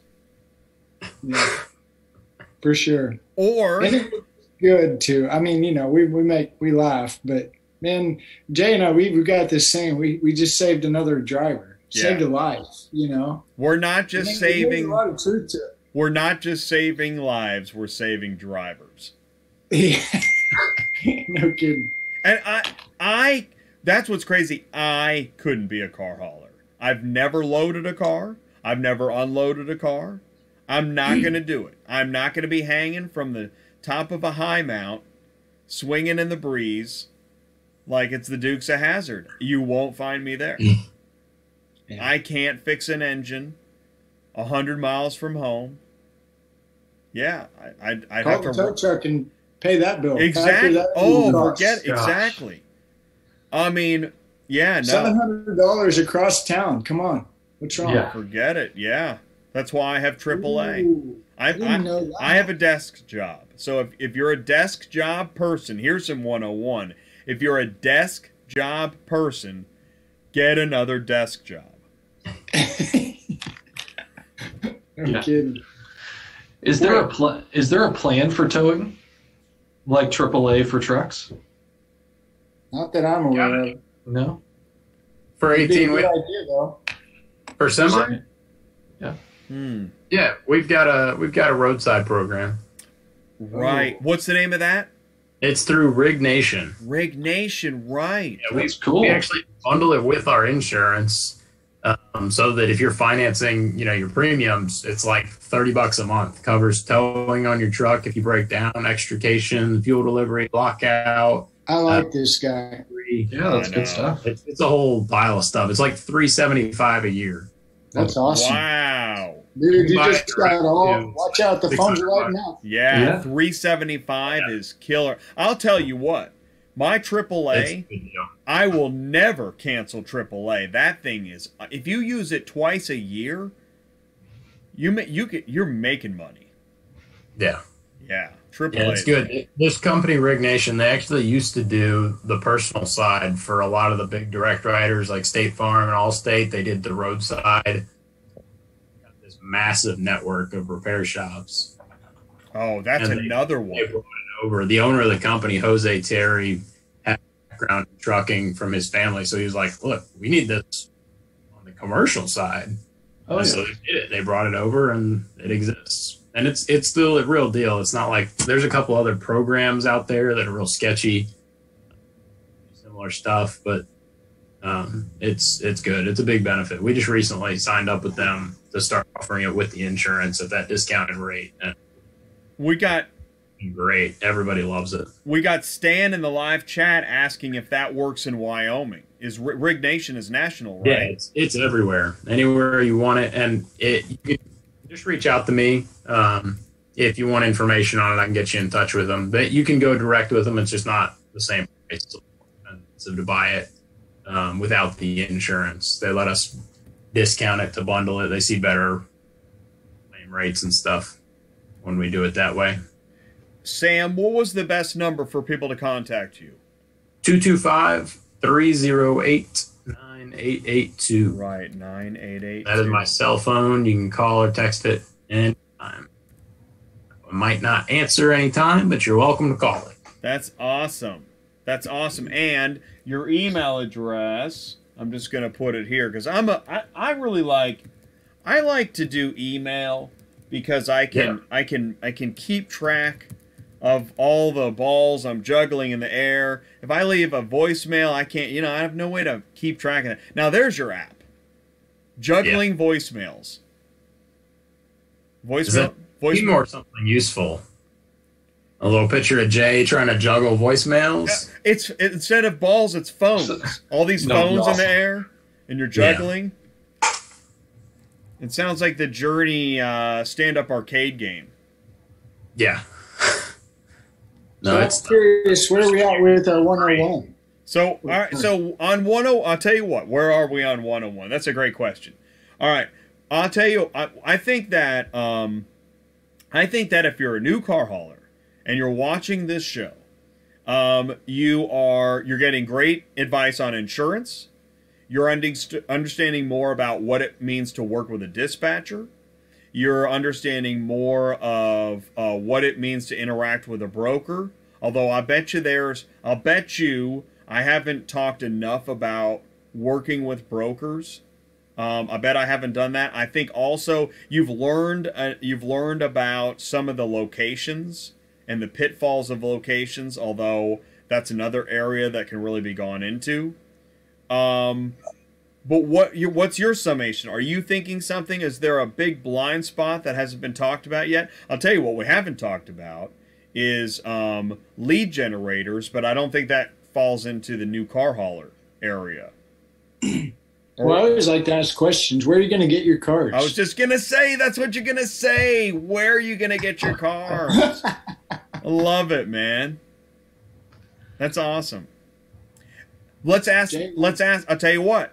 Let's throw it out there. Uh-oh, Brandon's talking about juggling women. You know it's late. Where? It's a family show. It's a family show. Come on, Brandon. I was wondering if it cut off, like the family show part. Does that cut off after 11? And then it gets nuts. Yeah, at like midnight Eastern. Then everything turns blood red, and it's like, yeah. So did we ever answer the question? Where do you get your cars? We did not. Where do you? Okay, good question. Where do you get your cars? Now, a lot of people think the answer is Central Dispatch. Central Dispatch, and that's what I used to think when I started dispatching, and even halfway through my career, if you want to call it that. I thought that's where we get the loads. But even Charles knows, before you post it on Central, what do? Well, we have a preferred carrier list on different routes. So they get first shot. They do consistent work for us. They give us great communication. It's a great relationship back and forth. So over 80% of our shipments never even touch Central. Oh. So the ones that do are like the leftover that nobody wants. Yeah, either not necessarily no one wants, but if our preferred carriers are full, then it kind of goes to, maybe people that we work with, but maybe they only have one truck and they run variable routes, then they can pick up that car from us. So. Oh, wait. The key word. Charles's key word was relationships. Ooh. Yes. And that is the driver. And that's what we've got here, right? Is that we are here talking and having discussion, and we're more likely to trust each other in an area of knowledge. If I've got insurance questions, Sam. If I've got broker questions, Charles. And so it's these relationships we must build to grow our business. Well, and that's another big blind spot. I hear this all the time. People that are starting out in trucking, there's so many people in every one of those categories, insurance especially, brokers, dispatchers, other auxiliary services, of people that are actually just trying to rip you off. They have no idea what they're talking about. They're going to tell you things that are wrong. They're going to try to sell you something or just get you to Venmo them some money to do some magical unicorn dance or something. Coaching session. Yeah. Quick, send Jay just cash out $100 and you'll have 18 months of workbook. Coaching.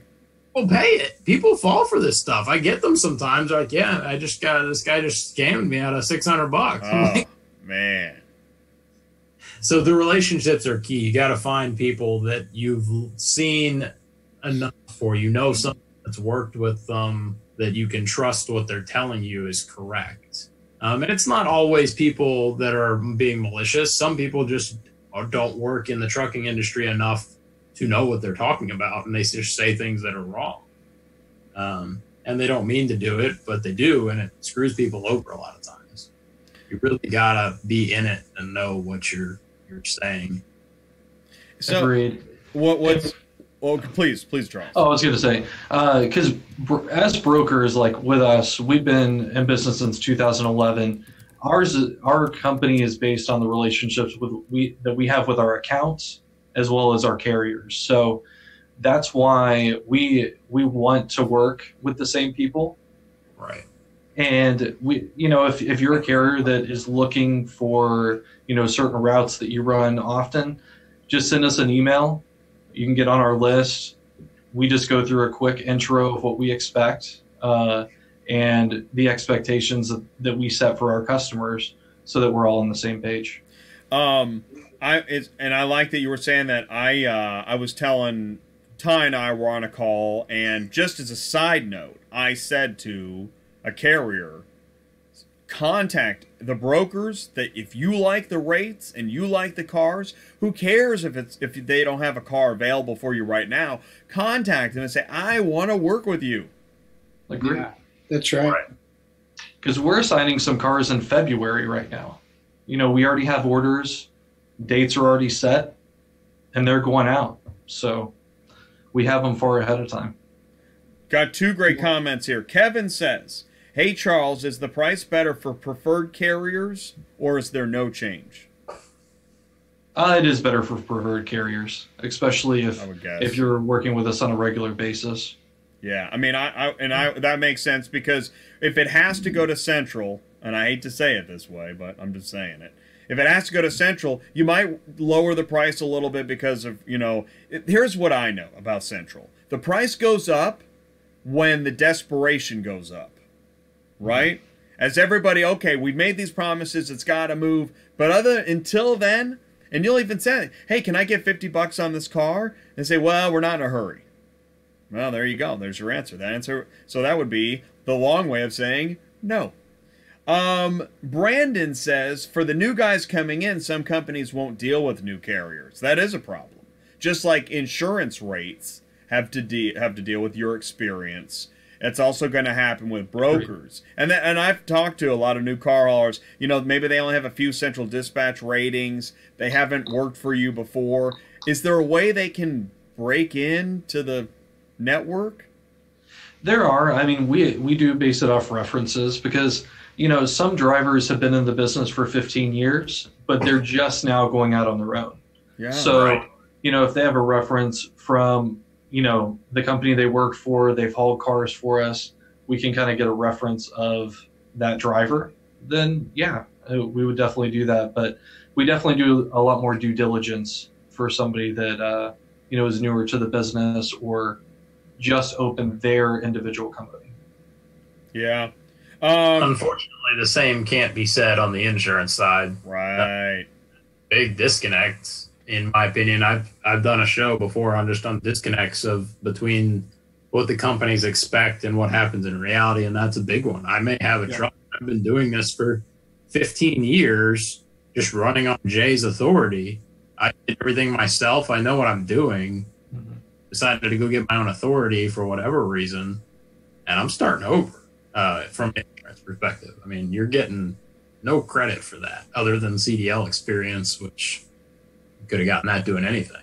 Yeah, that's tough, and that's the reality of working with lawyers, right, and people that are just looking at actuarial tables, right? I mean, right.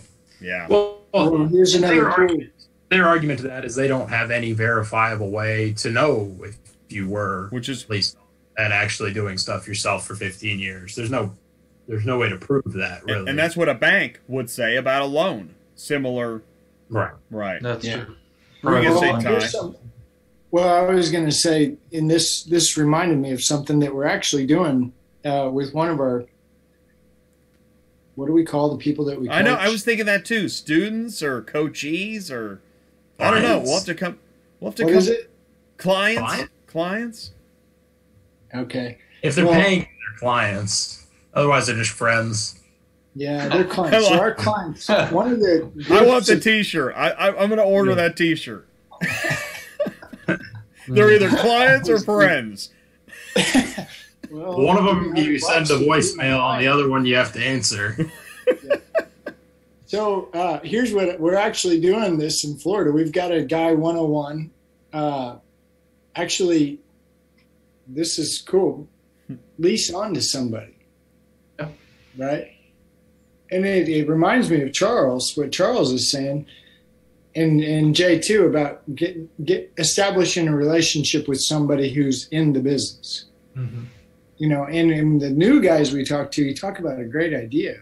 I mean, so we're building relationships with people over here and over here, and we get these other guys who call and they want to come in, and they want to go big and make, what is it we say? I met a guy at the fuel island who pulled out a wad of $100 bills. The geniuses of the fuel that's island. another option for 101 is maybe we can hook you together with somebody who knows really what they're doing. Well, and I've been asked that. That's a question that we get. Is I'm looking to lease on to a company. What do I do? Yeah. Call CTS. I'll have people even call me sometimes, and I'll hook them up with one of my clients, or just even I know a lot of people that aren't my clients that are looking to lease people on, and I'll hook them up. You know, it's just, that's the best thing to do, is talk to somebody who knows a lot of carriers and knows the good ones. Charles. A reference. Charles would be a great person to ask. Yeah. Are there, so there you go. I mean, ask, because there isn't a place you can go. You can't just Google list of lease on companies, can you? I mean, are there any? No. Right now, if you've got experience and you've got equipment and a clean driving record, just about anybody will lease you on. I mean, it's not exactly hard to find somebody. You may not want to Google that. Treat you right, or are they going to steal money? Yeah, that's true. That's where you get your. And then getting feedback from other drivers and their experiences working, leasing on with a company, I think would be a huge thing. And then there will be Then there's the owners that'll say, "Do not lease on," or "Do not let anyone lease on to you." Yeah, it's high risk, high reward. I mean, there's not no overhead, but that's the least risky way as an owner to increase your profits, is to just lease somebody on and let him run under your numbers and take some of the percentage. But if he gets out of services in the next 2 months, then you're going to be in a bit of a pickle, and he's just going to go lease on to somebody else. It's not going to be his problem. It's going to be your problem. Well, it's going to take for a while. And I was going to say, maybe your insurance company wants to know about this? I mean, they want to know if a driver's a lease on or it's a company truck. They don't necessarily care until you start to volume. They're not real excited if you own one truck and you're trying to lease on 10, especially if you're talking about like your first year in business or something. But it doesn't make a huge difference whether it's a company truck or a lease on. I'm reading some of the chat, and it's making me think of this. When you're new to this business, how do you make sense of all the brokers? Let's say you're a new broker. How do you make sense of all the carriers? I mean, it's such a giant industry of so many vendors. It's really difficult to know who you're dealing with. Really, I guess, until you make the phone call. That's why there's so many people out there ripping people off, because it's easy to do. To call up somebody who just filed for their MC number and pretend to be whoever you want, or just even you have a legitimate service like dispatching, and get them signed up, take a little bit of money, and they'll leave in a month, but whatever, I made some money along the way. Well, let me tell you, the opposite. I've been ripped off by drivers. There's plenty of bad ones. Yeah. Well, it's tough for even customers, because if you go to Google and you're trying to find an auto transport company, you get to an aggregator, which then sells your lead to 20 companies. 20 companies call you, guaranteeing they'll move the car for $700 cross country and pick it up tomorrow. And all you have to do is pay $150 deposit. That's non-refundable. That's where it is. And it's a nightmare. But that's why when you're a good broker, when you're a good carrier, you're going to find the business. If you offer a good product, people are going to find you, people are going to refer you. And we actually get some of our carrier referrals from some of our preferred carriers now. I'm like, hey, I've got a car going from Tennessee to Wyoming. I know you don't run that route, but do you know anybody that does? And they're like, oh, yeah, call so-and-so. They do a great job. We refer people back and forth. So that's right. Customer. And same with carriers when you're trying to find a good broker. Hey, did they pay on time? Are they fair on claims? When they dispatch me an order, is it really in order? Or is it just somebody that asked for a quote online and the car's not going to be ready or it's already been picked up? So those are the huge things when you're deciding who you want to take the car from. I like what you're saying. So as a new car, here's some new car hauler 101. Yeah. What makes a good broker? Do they pay on time? There's one. Yeah, and I would say fair on claims, because we actually have a claims team that's all they do at Acme. So, and all they do is gather facts. So they talk to the customer, get their side of what happened, get the paperwork, any pictures that were taken by the customer or the carrier, look through the file together. If it's something that, this isn't a real claim, we're going to go back to the customer and say, here's the facts. This was already noted on the origin BOL. This isn't a valid claim. This is not something that's going to be covered. We tell the carrier, you're free to go. You're all good. We're sending out your payment. So, because we don't want a customer harassing our carriers. We want it to be a fair process for both sides. Here's a great question. Zender1909 asks, Charles, how do you determine preferred carriers? By time in business or by loads per month or year? That's a good question. It really just depends. Not necessarily time in service. We have some carriers that have been in business for 15 years. We have some that have been in business for 3, and both do a great job for us. So it's really about consistency and, building a relationship back and forth. It does help when you run consistent routes. So if you always run Texas to Washington, it's easier for us to offer you shipments than if you run random locations. Yep. And that makes sense. Do some of your preferred carriers, do they check in with you? Yes. Yeah, right. They'll say, hey, I still have 2 more spots left this week. Do you have anything, coming up? Last minute shipments, things like that. What's a good phone call, email, text? How do you like carriers to check in with you? It's really good for, to start out, make a phone call and, just kind of introduce yourself. Hey, is there a dispatcher that normally works the route that I run? Do they have an email address I can just shoot them my schedule over the next couple weeks where I'm looking for cars at? And, kind of rates that you're looking for as well.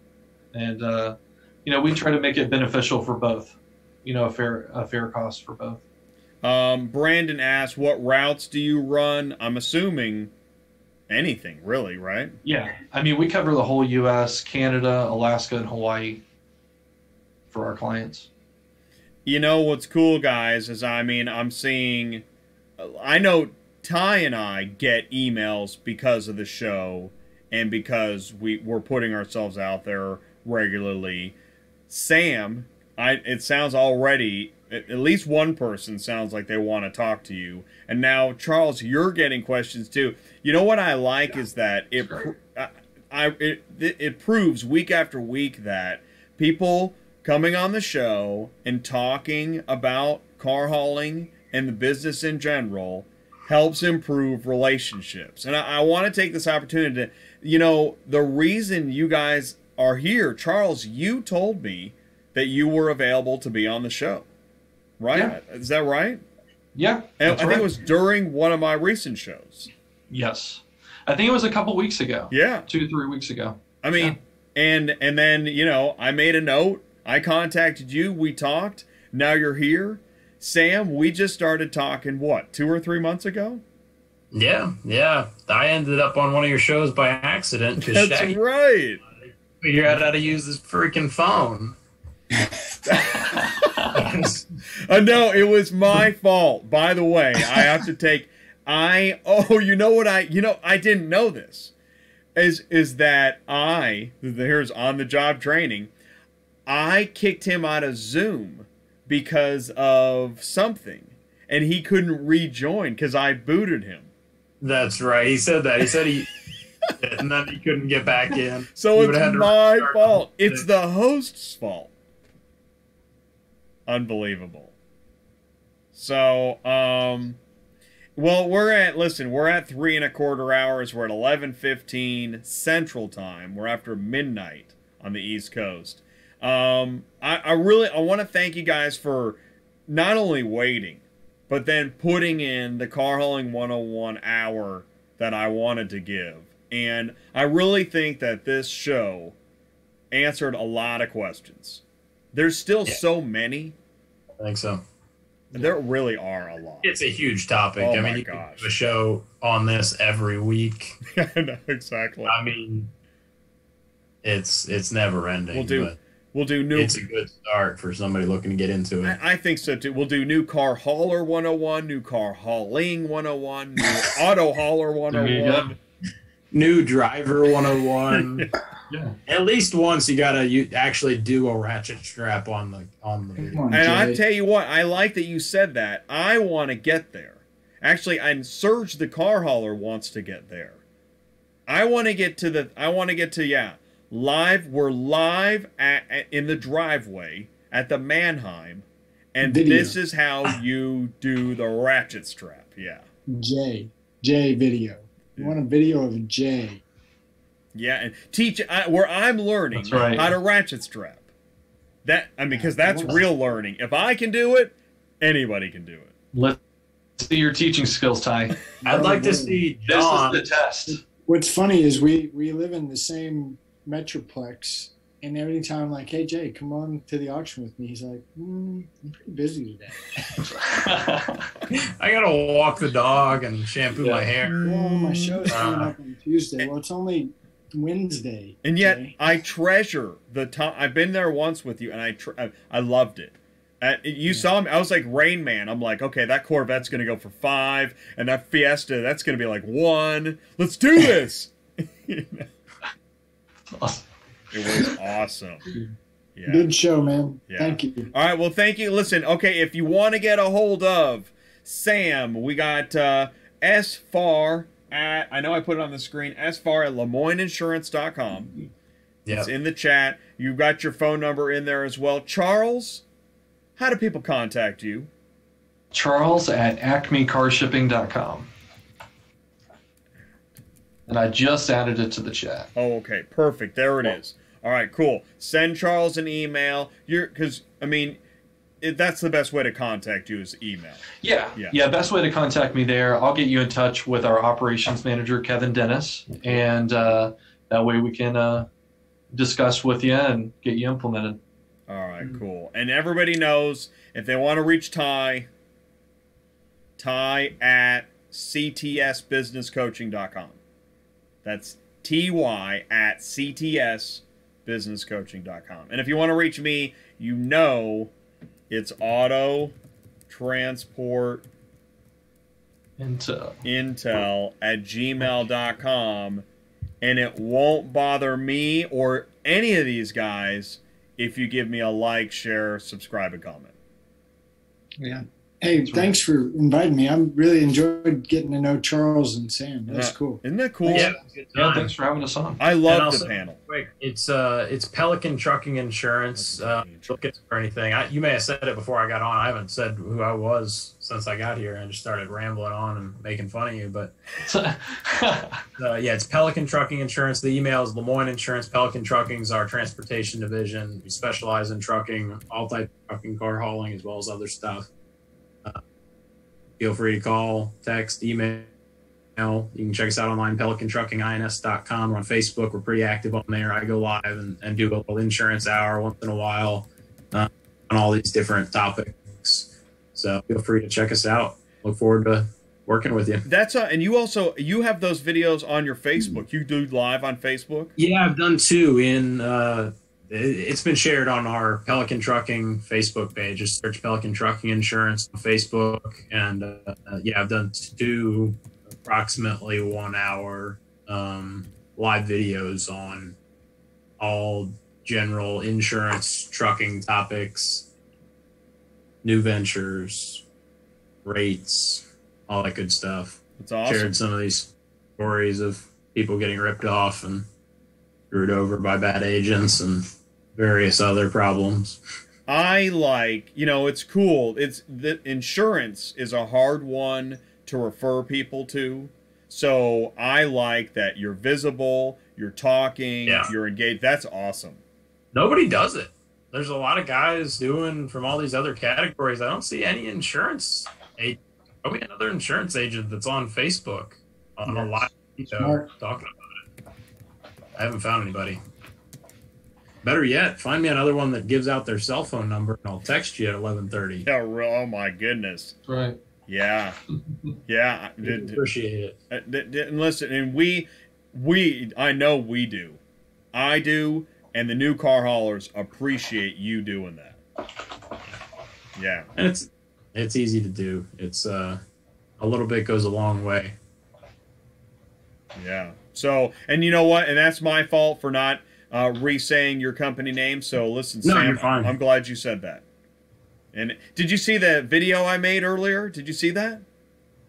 I didn't know. Oh, I'll have to go check it out. I'll have to run it. I'll have to run it again. Yeah, no, I actually just did. I finished it an hour before I went live. I'm like, come on, editor.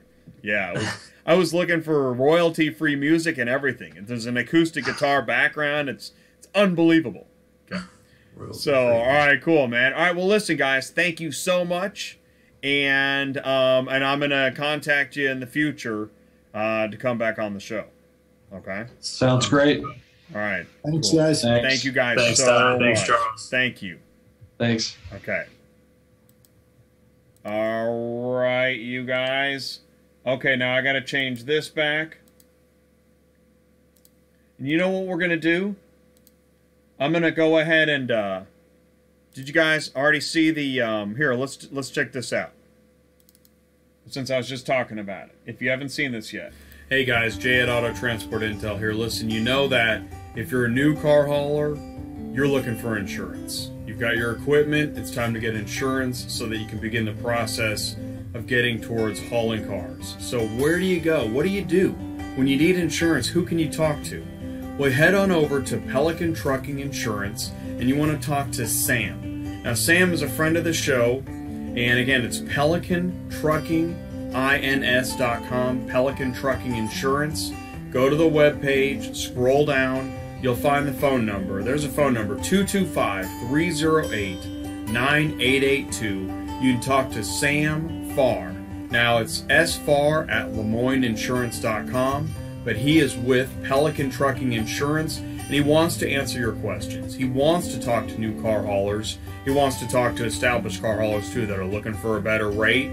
If you're unhappy with your insurance rate or you don't have a quote yet and you need a new insurance quote, head on over to Pelican Trucking Insurance, PelicanTruckingINS.com. Ask for Sam Farr. You can send him an email, put in a phone call. And again, you're looking for an insurance agent you can get on the phone, you can talk to, you can get advice from. What kind of a deductible do you need? How much insurance do you need per vehicle? What about automotive liability insurance? It's your liability and your cargo. That's what you need so you can get on the road hauling cars, get set up with the brokers, on the load boards, or if you're talking to a dealership direct, they're going to ask about your insurance. So go ahead and talk to Pelican Trucking Insurance. Ask for Sam. I know he wants to talk to you. Again, here's his phone number. I'm going to scroll down on the page, PelicanTruckingINS.com. Call Sam, 225-308-9882. Send him an email, sfarr@LeMoyneInsurance.com.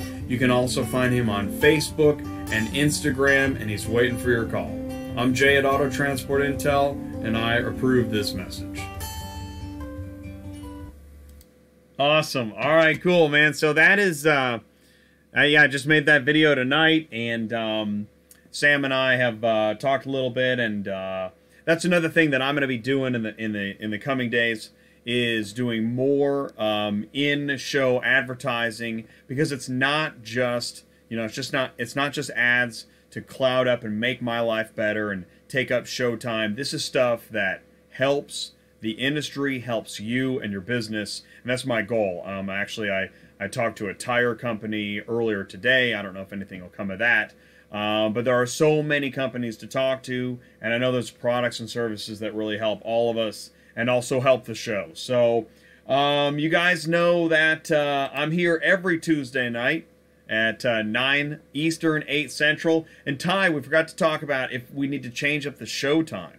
Although I tell you, I like the later show time. I think it works, but I'm curious what you guys think. You know, if you wish it was earlier, or, you know, curious. We're gonna keep running a poll on that, and I forgot to bring that up tonight.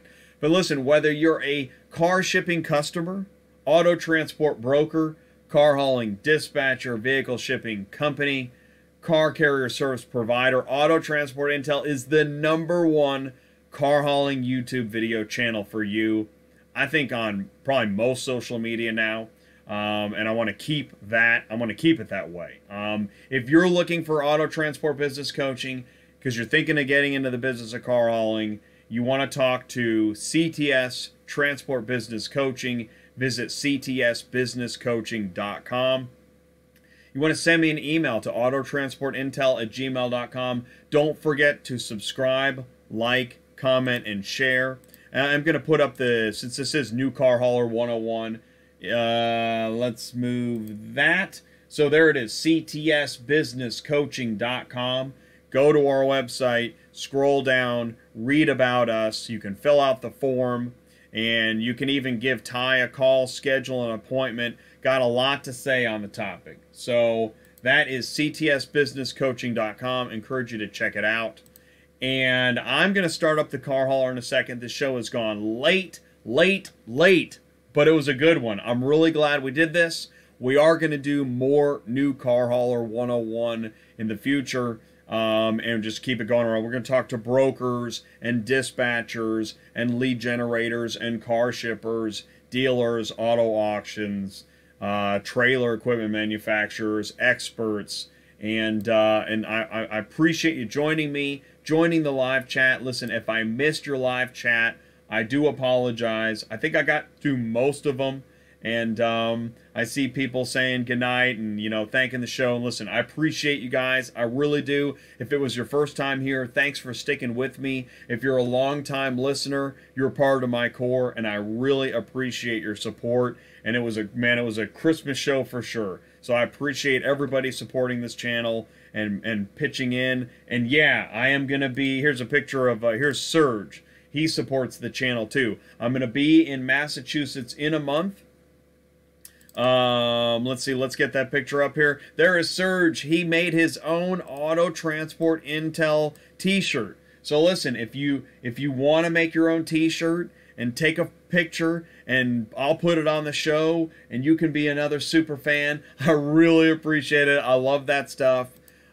This is our community. It is what we make of it, and so I appreciate you guys helping me make it a great community and ecosystem. I'm about to fire up the car hauler. You can sense it. You know it's coming. So listen, guys, thank you so much for coming on the show tonight. Sue of Murphy Auto Transport, John of Palidin LLC, Ty of CTS, Sam of Pelican Trucking Insurance, and Charles of Acme Car Shipping. Thank you guys so much for taking the time out of your schedule and sharing it with all of us. Here comes the car hauler. I'll see you guys next Tuesday. You guys have a great week. Next Tuesday is Christmas, so be safe and get all those packages delivered. And thank you so much for joining me. Where's my car hauler? Don't leave me hanging. Peace out, you guys.